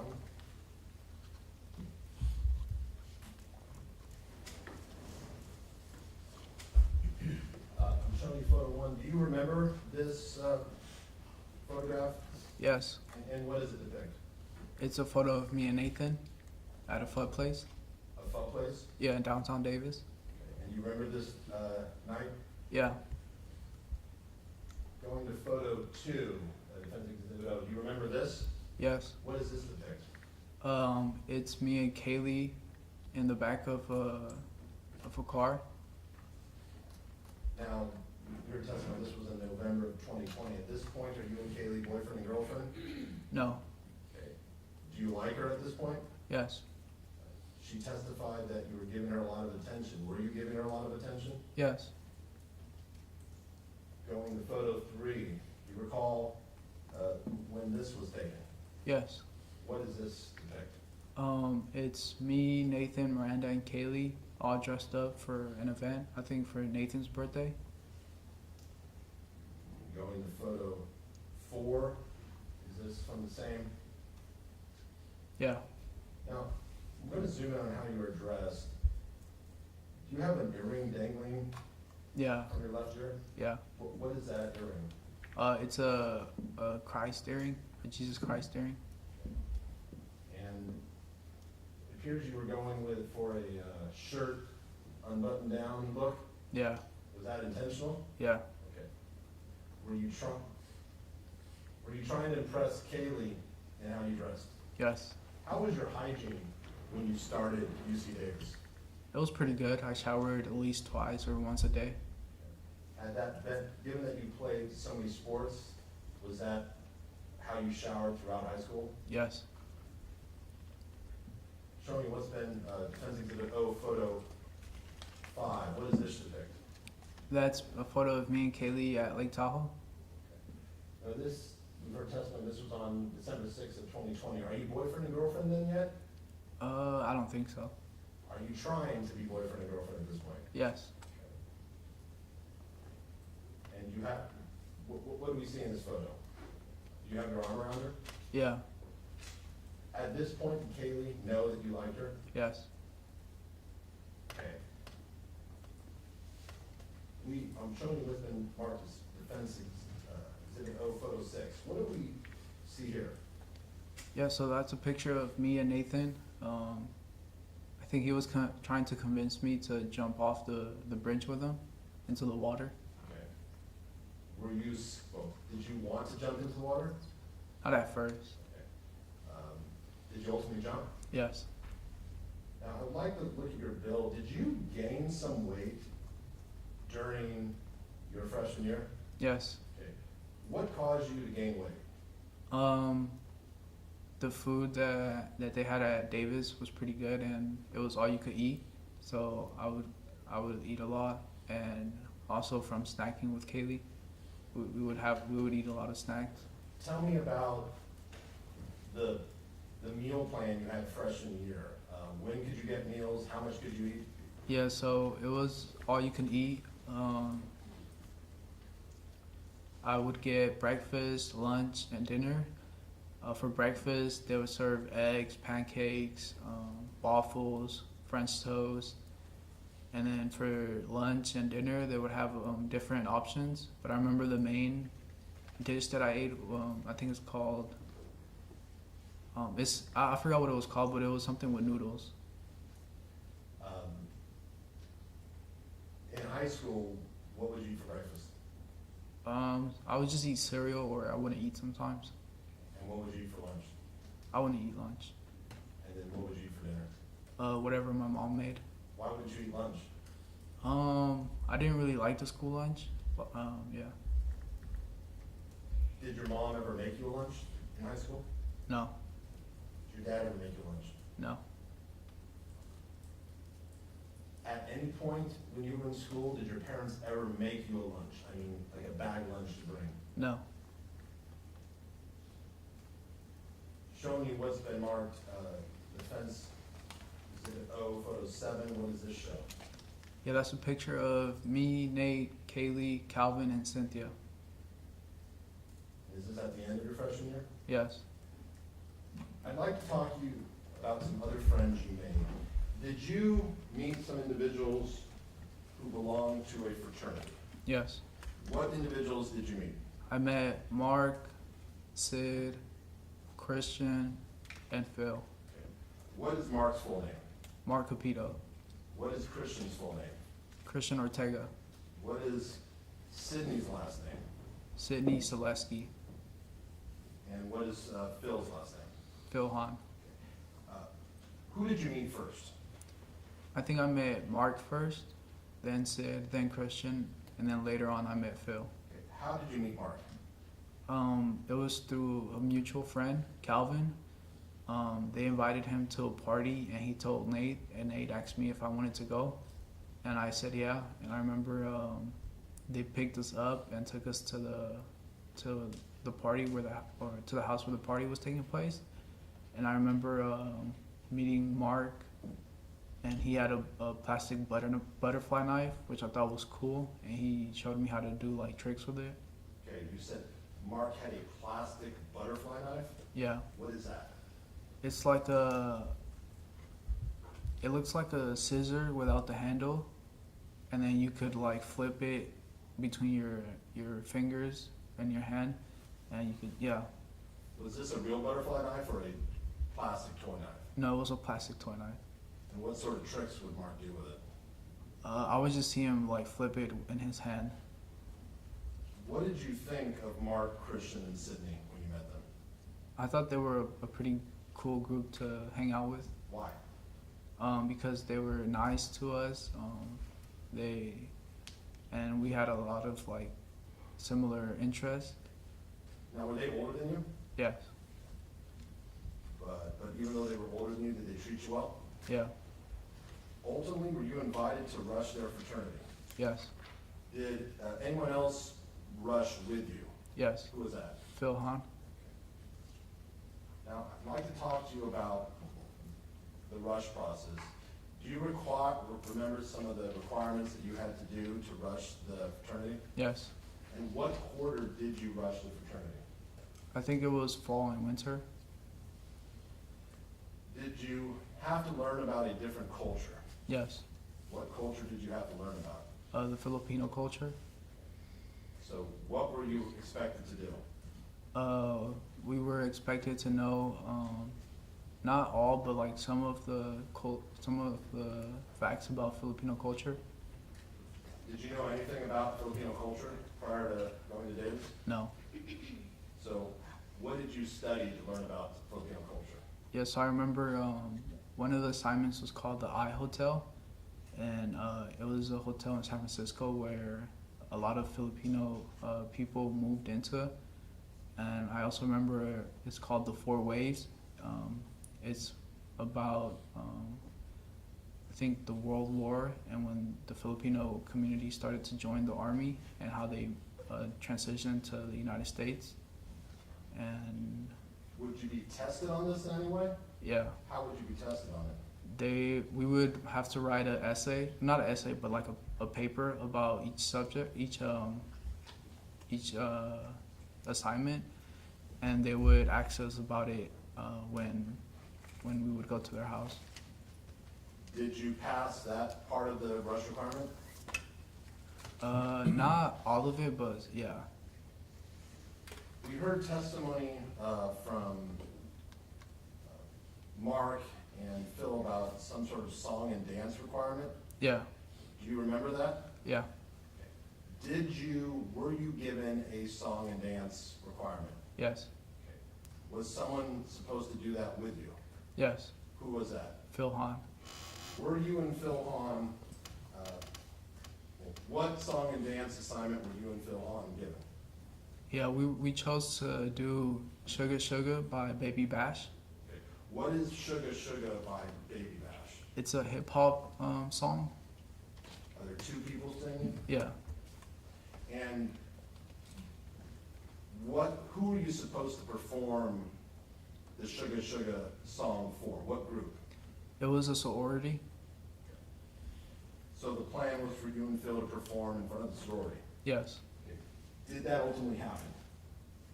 We practiced, or we showed the brothers what we had. I remember at first we had the lyrics down, but the dance, the choreograph for the dance wasn't really good. It was pretty bad. So they disapproved of it, and we ended up not performing it to the sorority, just to the brothers. So you performed the Sugar Sugar dance, for the brothers. Yes. And what did they think of it? They thought it was pretty bad, so they said that we wouldn't perform it to the sorority. So we heard testimony from Phil Hahn that there was a requirement of cookies and cream with some song and dance. Do you know what he was talking about? Yeah. What was he talking about? Yeah, it's a Starburst ad, the candy, berries and creams, and it was an ad where two people were eating or talking about the Starburst candy, and another kid, he was dressed up as a leprechaun, and he went up to the other kids, and he asked if that was berries and creams, and he started doing a dance and reciting like berries and creams often. I don't want you to demonstrate. Can you describe what type of dance this person dressed as a leprechaun would do? Yeah, so it was like a leprechaun dance. He was just rock side to side saying berries and creams, and then he did like I don't know what it's called, but it's when you like click your heels together when you jump in the air. Did you ever have to do the berries and cream dance? Yeah. Okay. Who did you perform the berries and cream dance for? Or I had to do it, but I didn't perform it What do you mean? because we had other people in our line, and usually the number one performs it, and I wasn't number one at first, but after a while, I ended up becoming number one, but they never asked me to perform it, so I never really Did did it. someone perform the berries and cream dance? Yes, Who performed the dance? Mark. How was Mark's berries and cream dance? It was pretty accurate to the ad. Now, we heard some testimony that you punched a hole in a wall during your freshman year? Yes. Do you remember that? Yes. What do you remember? Yes, so I remember it was, or I had tested positive for COVID, and I was in a different housing unit where other people who had COVID were there, but we still had a single room to ourselves. And I remember taking a placement exam for chemistry, and I think the reason I punched the hole was because I was upset that I didn't pass it, and I punched the hole in the wall. Okay, let's back up. What, did you get COVID? Yeah, What quarter did you get COVID? I think the end of fall quarter. And when you got COVID, were you allowed to stay in your dorm room by yourself? No. Where did you have to go? You had to go to a separate housing unit where other people who had COVID were. And how long were you required to remain in that separate housing unit? I think 30 days. While you were in that separate housing, could you leave, or were you required to stay in that unit? No, you were required to stay there. How did that impact you, being now it's your freshman year, and now you're in a different dorm and can't even leave? Yeah, at first, I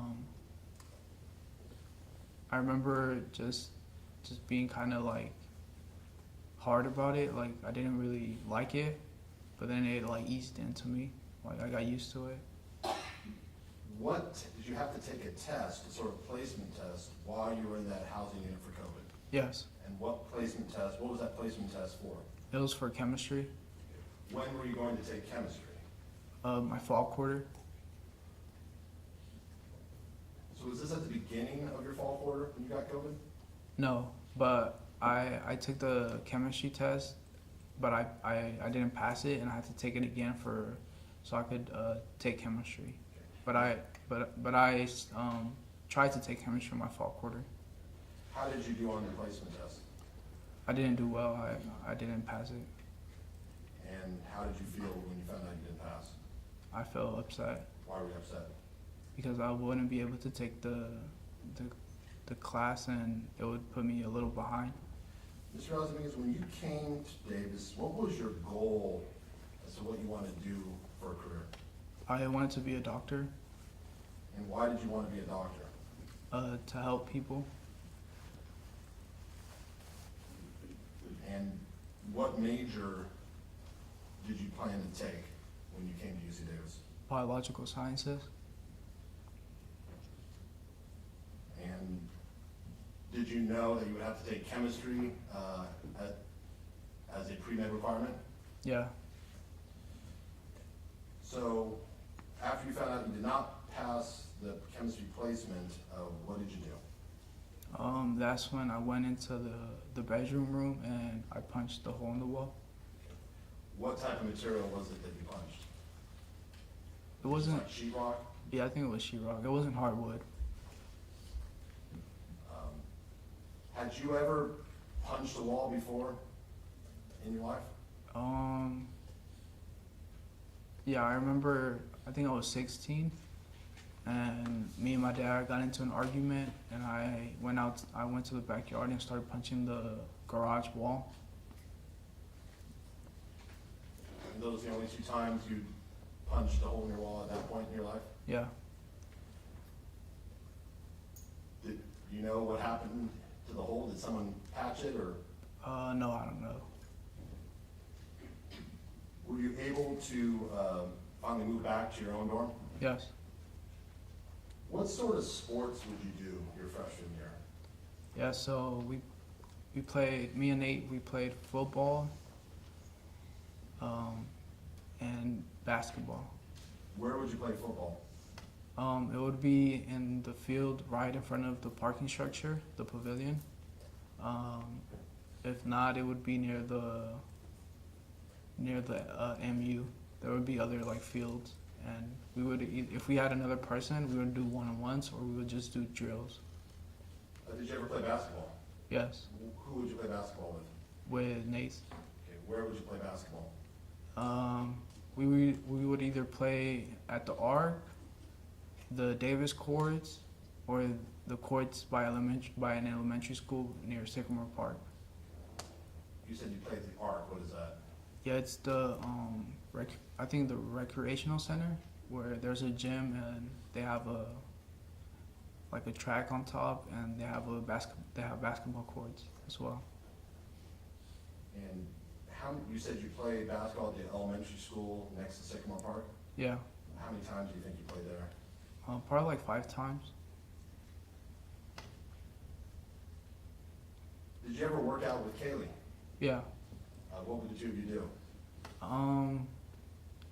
So we would only do ab workouts together and we would run together, but then we would separate and we would do weights differently since we did like different weights.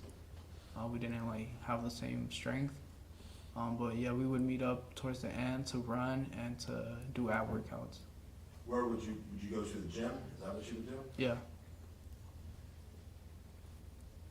Even though you were no longer playing sports on a team, was it still important for you to stay physically fit? Yeah. Why?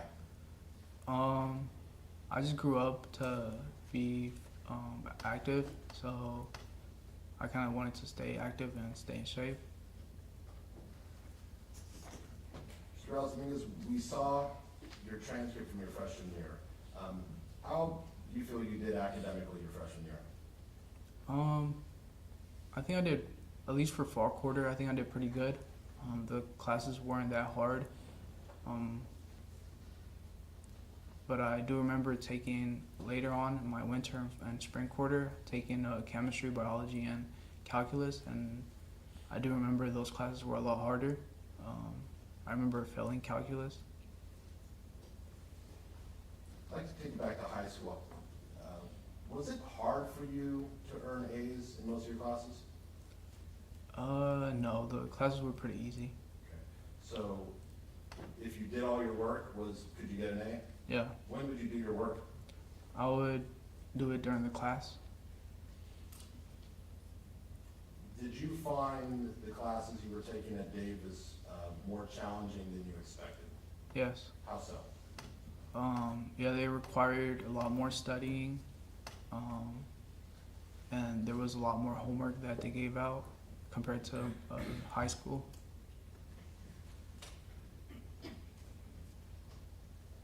Did you have fun your freshman year? Yes. Why did you find your freshman year to be fun? Because of the friendships that I made, and yeah.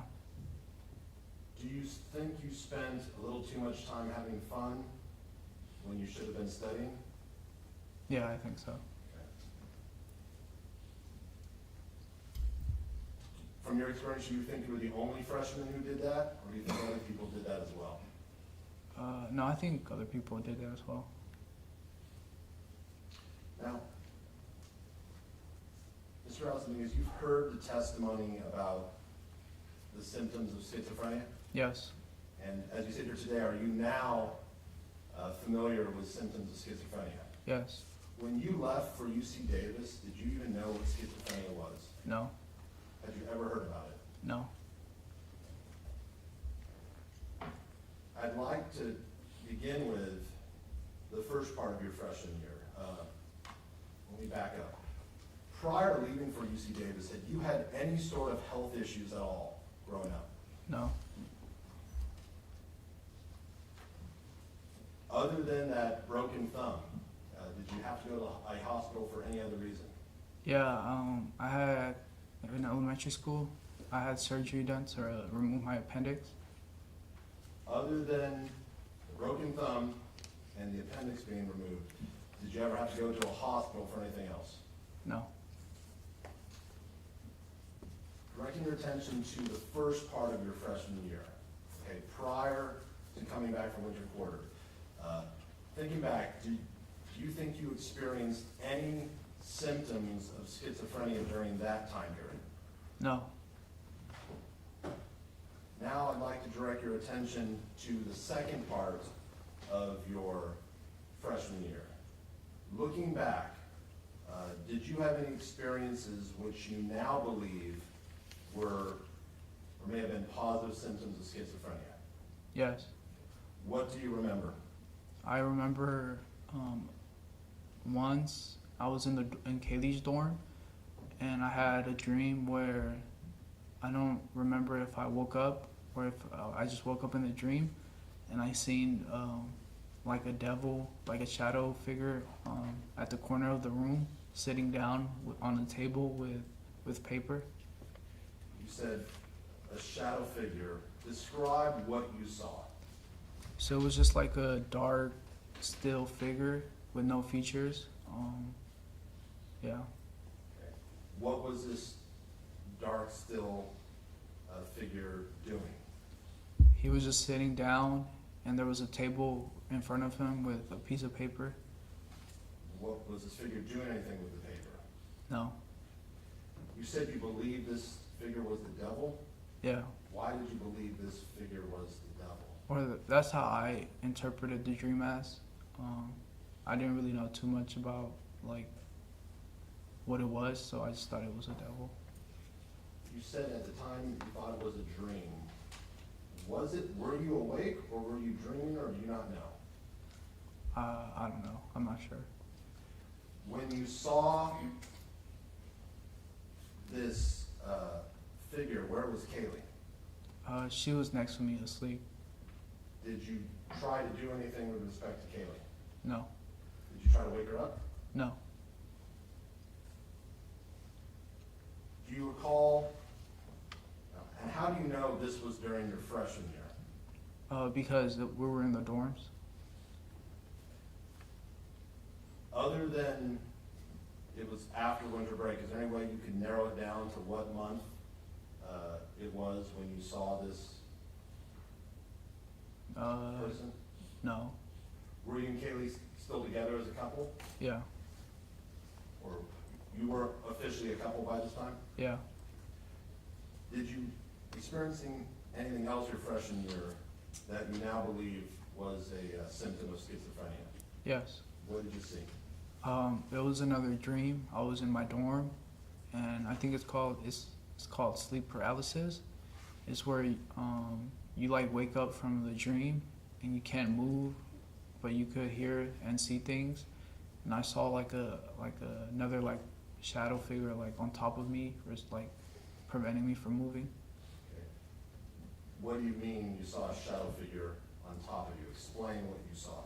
Yeah, it was like another like it was like a human like on top of me, like it was similar to the dream I had before where the shadow figure was like just like a still like being. You say human. Did it have a human form? Yeah. But were there any features? No. So what did you see in this human form? I just seen it was like kneeing on me, like putting their knees on top of my chest, and because of that I wouldn't be able to get up. Could you feel something pushing on you? Yeah. What did you do? I remember I tried to scream, but I couldn't, and I would just be there like that for like a couple of minutes, and I would just look around the room to see if there was something else there. But then after I think I like closed my eyes, and then I like woke up from the dream, and I was able to move. So is this the second time you've seen a shadow figure? Yeah. Where were you at this time? I was in my dorm. Were you with anyone or were you by yourself? No, I was by myself. And you described it as a sleep paralysis dream. Looking back at that, were you asleep? Were you awake? Or do you not know? I don't know. Did you ever, your freshman year, discuss what you were experiencing with anyone in terms of what you were seeing? Yeah, so I remember that was a time when me and Phil were getting close to each other because of the fraternity. So I remember telling him, or I asked him if he ever heard voices, and because like Let me stop you there for a minute. The two shadow figures that you saw, did you hear anything at that point when you saw the shadow figures? the No. first two? No. Okay, at some point, did you begin to experience something that you thought were voices? Yes. And is this freshman year? Yeah. What did you experience?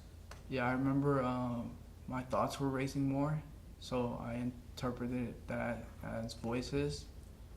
And that's why I asked Phil if he ever heard voices. You said your thoughts were racing more. Can you describe what you mean by that?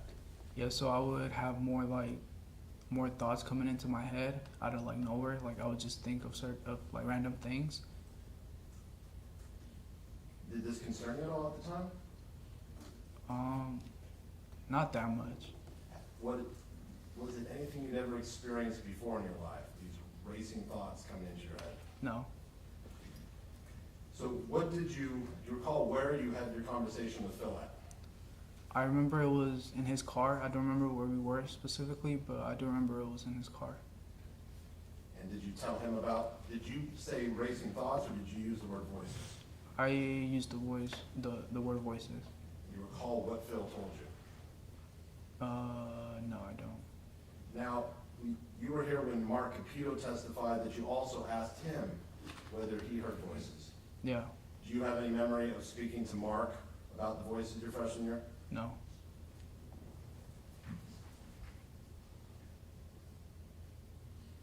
After your freshman year ended, did you take a trip anywhere? Yeah. Where did you go? Me and my family, we went to Las Vegas, and Kaylee joined too. How was it that Kaylee came along with you to Las Vegas? She flew from Orange County to Las Vegas, and we just picked her up. How did you get there? My dad and mom drove. Do you remember that trip to Las Vegas? Yeah. What did you and Kaylee do during that trip?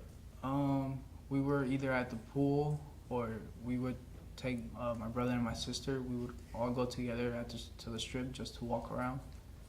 Now, we saw a photo of you on Las Vegas. At that point, had you lost some of the weight you gained in your freshman year? Yeah. What did you do to lose the weight? I remember because my parents, they had or my dad, he had a bench. So for the summer, I was working out in his bench, and then at school, where I was working out with Nathan as well. So by the end of the summer, what type of shape were you? By the beginning of the summer, when you went to Las Vegas, what type of shape were you in? I was in pretty good shape. What type of hairstyle did you have by the end of your freshman year? I had it's called a taper, it's short hair. Now, we saw from the YouTube video and the photos from the fall, you've had longer haircuts throughout your life. Yeah. Prior to your sophomore year, had you ever let your hair grow long? No. Now, after the trip to Vegas, did you go home for the summer? Yeah. And where was home at that point? In Tracy. I'm not asking for a specific address, but where did your parents live? Was it a house, an apartment? Yeah, they rented a house. How many bedrooms? 3 bedrooms. Did you have to share a bedroom with anyone? Yeah. Who did you share it with? My brother. Do you remember anything happening that summer that you now believe was a symptom of schizophrenia? Yeah, my brother called it out to me. He said that I was staring at the ceiling fan for a long period of time. Where was the ceiling fan? It was on the ceiling, in our room. My brother's in my room. Now, you said your brother pointed out to you. Did you catch yourself staring at when he pointed out to you, what did you think? I just smiled at him, because he was like confused, and I didn't really have an answer for him, so I just said, I don't know. Do you have memories of actually sitting at home that summer staring at the ceiling fan? Yeah. At that, staring at the ceiling fan, Was that something you had ever done prior to, this would be the summer after your freshman year? No. Growing up, had you ever had an experience where you would stare at walls for long periods of time? No. Did you ever have an experience where you would stare out into space for long periods of time? No.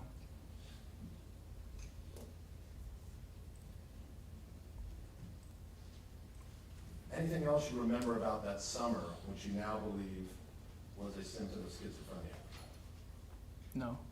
Now, sir, we're at the summer of 2021. At this point, had you ever heard of schizophrenia before? No. Did you know anything about the symptoms of schizophrenia? No. Did you think, you've now seen the two shadow people, you've had the racing thoughts, and now you're staring at a ceiling fan. Did you think something was wrong with you? No. Okay. What did you think was happening? I really didn't think about it. Now, prior to the end of your freshman year, did you decide to be roommates with someone in your sophomore year? Yes. Who did you decide to be roommates with? It was between me, Nathan, and Calvin. We talked about getting a room together, and we decided to room together and look for apartments. Who came up with the idea of rooming together? I think Nate did. Did Nate ask you to room with him? Yeah. Were you excited about rooming with Nathan? Yeah. Why? Because it would be like something new. It would be like the first time that I got my own apartment, or at least with them.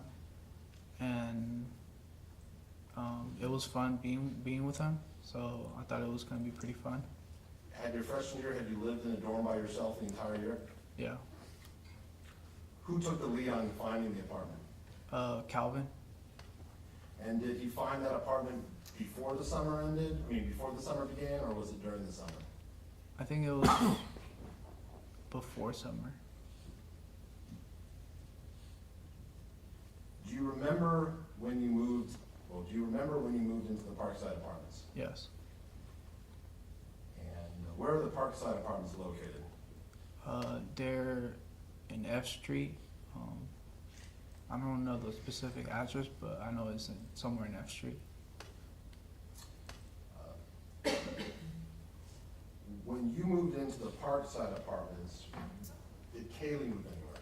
Yeah. Where did she move into? To the Ryder Apartments And where are the Ryder Apartments located? in Olive Drive near the In-N-Out. Are they near any train tracks? Yeah. After you moved into the Parkside Apartments, focusing on fall 2021, did you experience anything that you now believe was a positive symptom of schizophrenia? Yes. What do you recall? I remember it was nighttime. I was working on a music beat on my computer, and I looked under my desk, and there was a shadow with just like the face structure with no features, and it had like two horns coming out of its head. So it was a shadow with no face features, but two horns coming out of its head? Yeah. Describe what you mean by two horns coming out of its head. Yeah, like what you see in like the media, like just two horns coming like out from the head towards the air, When you say in the media for what? like the representations of devils. Are you familiar with the Arizona State Sun Devils? Their No, mascot? no, How about the Duke Blue Devils? no. How about the Davis High Blue Devils? I heard of the Davis being referred as to the Blue Devils. Have you seen kind of images in the media of a devil figure with horns and a tail? Yeah, Is that the type of horns you were talking about? yeah. So, was anyone with you at the time you saw the shadow figure with the horns under your desk? Yeah. Who was with you? Kaylee was on my bed sleeping, and I tried to wake her up because I got scared of the shadow, but she didn't wake up, so I just I just moved like the wires and the shadow disappeared. Why did the shadow scare you? Because it looked like the devil, and I thought something like evil was like surrounding me. How did you try to wake Kaylee up? I just screamed her name. I was like, Kaylee, Kaylee. And what happened then? Then she didn't wake up, so I paid my attention back to the shadow, and I tried to reach for it, and I like just moved the wires that were in front of it, and it disappeared. What do you remember next? Next, I just continued to work on my music beat. Did you ever tell Kaylee about, when she woke up, about the shadow with the horns under the desk? No. Why not? I kind of just forgot about it. Now, when you began your sophomore year, did you still have your car? No. What happened to your car? I sold it that summer. You sold it that summer? Yeah. So what method of transportation did you have during your sophomore year? Yeah, I had a bike, or I would walk, or take the bus. Did you have a bike throughout your full sophomore year? No, just the beginning and middle, not the end of it. What happened to your bike? It was stolen. Do you remember which quarter your bike was stolen?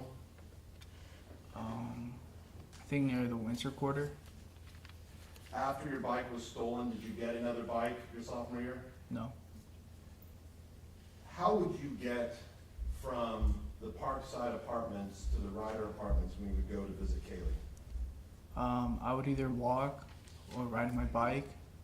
I would walk along the train tracks, because if you follow the train tracks, it goes to a gate that like has an opening at the railroad station in Davis, and I would just cross the train tracks and go through the gate that was open, and I would be at the Ryder's apartment. It would be like a shortcut. Let's begin with, Let's stop there. Okay, so mark your spot, counsel. Mr. Dominguez, thank you for your testimony this morning. You can return to counsel. Okay, thank you. Okay, on this Monday, let's take our mid-day break, a full lunch hour break. We'll be back at 1:30 for testimony. As we've done, the three-part admonition is in play at all times. Do not discuss, do not form opinions, do not research. And I'll see you back this afternoon for the session. Thank you, folks.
It's a case that shocked the quiet college town of Davis in the spring of 2023. Several people stabbed, 2 people killed, and an unknown suspect on the run for days. Hello, I'm Laura Painter, and welcome to this ABC 10 Plus special looking into the Davis Stabbings investigation and trial of suspect Carlos Dominguez.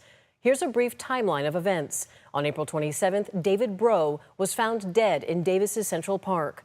2 days later, on April 29th, UC Davis student Kareem Abu Najim was stabbed in Sycamore Park. Then, a homeless woman was stabbed inside her tent on May 1st. She survived. That third stabbing helped police determine these cases were connected. Finally, on May 4th, about a week since the first attack, Carlos Dominguez was arrested. It was almost immediately after learning the names of the victims, an outpouring of support from the Davis community and beyond was seen. On April 30th, 2024, a year since the death of Kareem Abu Najim, a vigil was held by his family. ABC 10's Becca Habiger was there, learning their emotional story. Here in Davis's Sycamore Park, a deadly stabbing took the life of 20-year-old Kareem Abu Najim exactly a year ago. He was walking home on this very path when he was randomly attacked. But now this path is renamed for him, just one of many ways the community is honoring his life.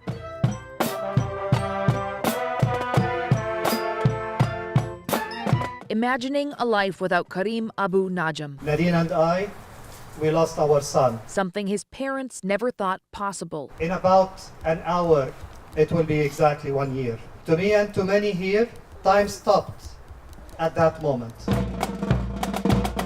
Flanked by more than 200 members of the Davis community, Abu Najim's parents unveiled a memorial bench honoring their son near the spot where he was killed. May the trees whisper his name and the birds sing his glory.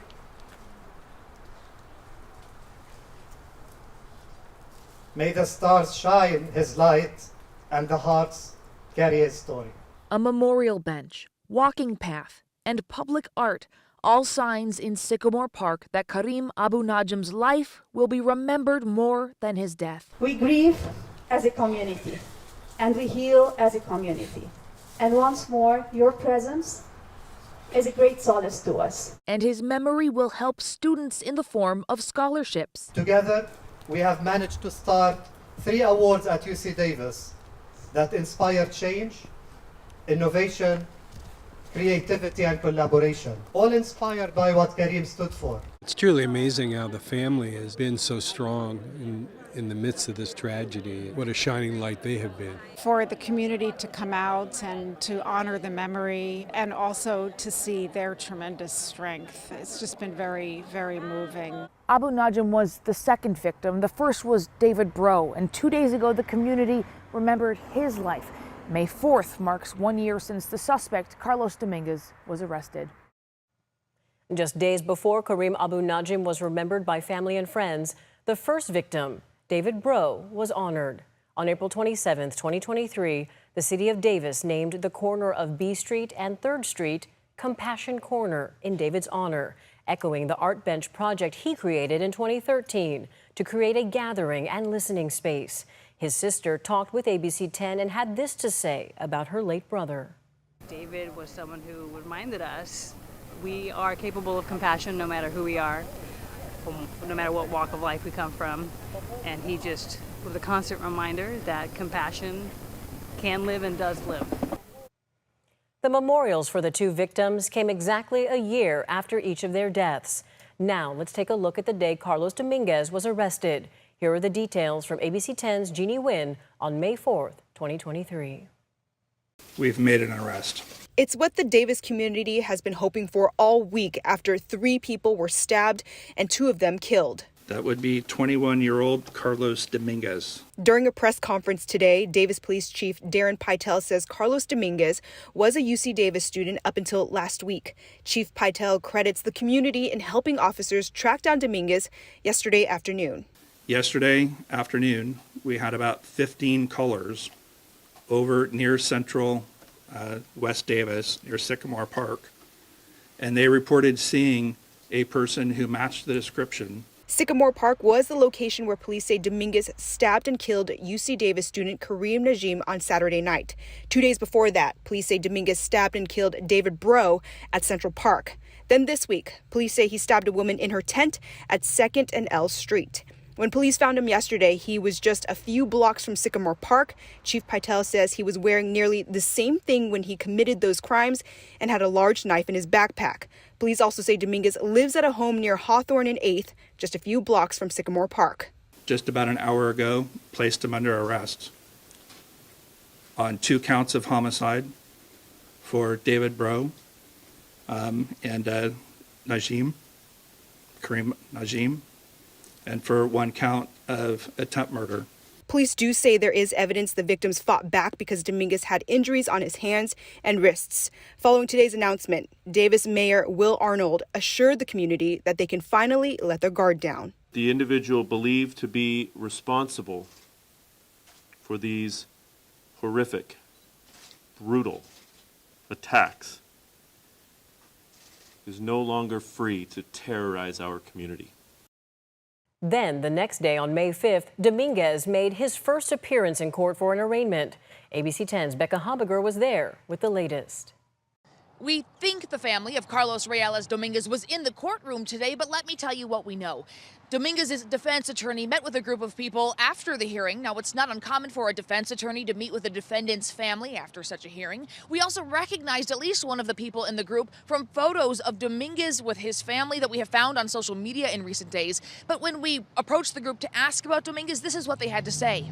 No conocemos a Carlos, no sé por qué están preguntándonos de él. We don't know Carlos. I don't know why you are asking about him, he says. Another man adds, we tried talking with the people who had conferenced after the hearing with the public defender representing Carlos Reyes Dominguez, seeking any information we can get on this young man accused of murdering 2 people and attempting to murder a 3rd.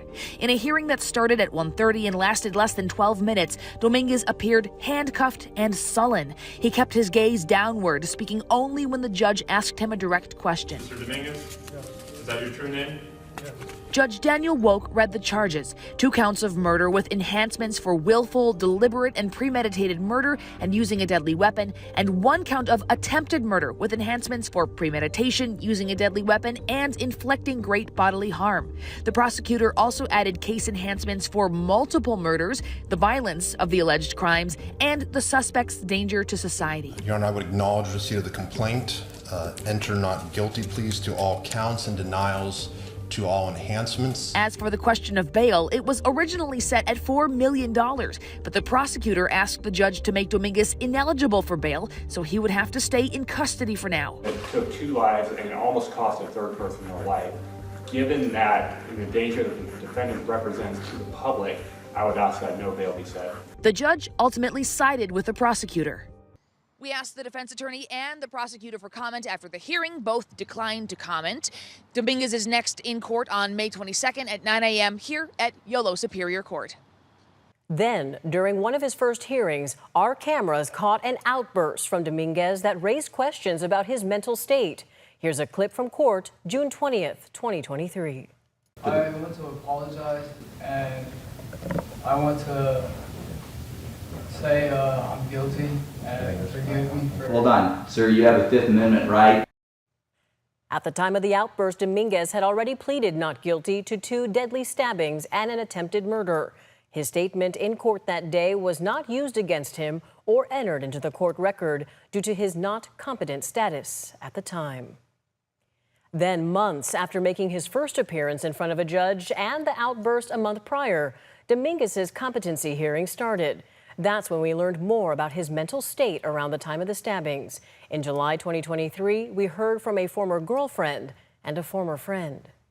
He had said that the devil was talking to him in his dreams. Did it ever occur to you that he might have a mental illness? Yes. I was with Carlos, and he asked me if I have ever heard voices before. And how did you respond? I told him no, and I asked him if he has. And what did he say? He said yes. Following the competency hearing, Dominguez was initially found not mentally fit to stand trial. But that ruling was eventually overturned in January 2024, and a trial date was set for 2025. That brings us to April 28, 2025, the start of the trial for Carlos Dominguez. It was during this time we heard opening statements from the prosecution and the defense. ABC 10's Roxana Elias was there in court that day. The trial of Carlos Dominguez began Monday with the prosecution giving their opening statement in front of 18 jurors at Yolo County Superior Court. To understand why this is going to be proven to be a deliberate, willful, and premeditated murder, you're going to need to go back further than when this kind of first comes to light, before David is found in the park. Dominguez is accused of stabbing 3 people back in 2023. The victims include 50-year-old David Bro, who was known as the Compassion Guy. He was sleeping on a bench in Central Park when he was killed on April 27, 2023. The second victim was 20-year-old Karim Abu Najm, a UC Davis student who was walking in Sycamore Park when he was stabbed to death on April 29th. Then on May 1st, a homeless 64-year-old woman was stabbed in her tent but survived. 21-year-old Carlos Dominguez was arrested days later and is now facing 2 murder charges and 1 charge of attempted murder. His attorney, Daniel Hutchinson, said in his opening statement that he wasn't disputing Dominguez did the physical acts causing the deaths, but the events leading up to them. The question to be answered in this trial is not one of who did it.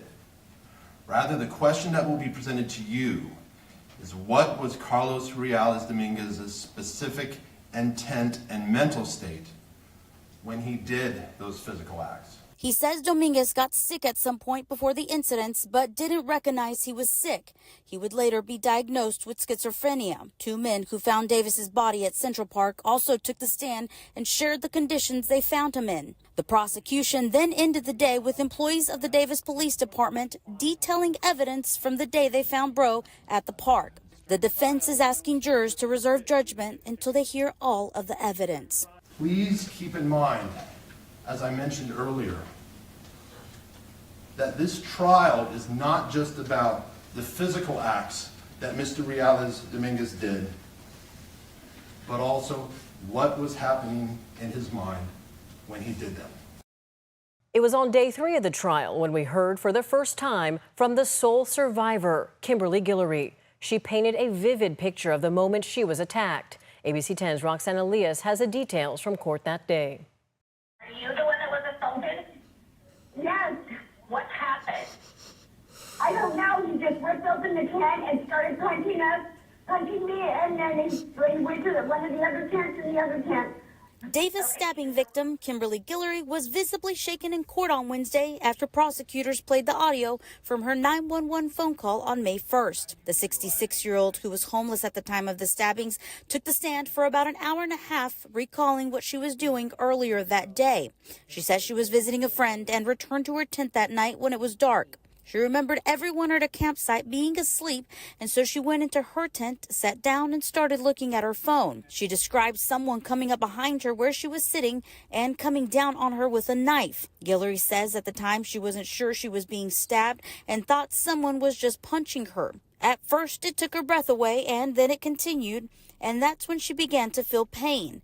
In court, Guillory said she began screaming, and her friends from the campsite came to her rescue. They came running towards me, and that's when they grabbed him and started fighting with him, trying to get a hold of him. I turned around and Isaac said, "Oh my God, you're bleeding." And then all of a sudden I felt blood just gush out of my back, the back of me. And that's when it really started to hurt. Guillory also described seeing Carlos Dominguez's face through the opening in her tent made by the knife when she was being stabbed. Following the attack, she says she spent several weeks in the hospital, and it took her about a month or 2 to fully recover. I do remember him looking at me, though, with this look like this, like he was angry that he wasn't able to continue doing what he was doing. You can watch the full video of the opening statements and testimony from Guillory on the free ABC 10 Plus TV streaming app. Follow the case's latest major developments on abc10.com. Thank you so much for watching. I'm Laura Painter. See you next time.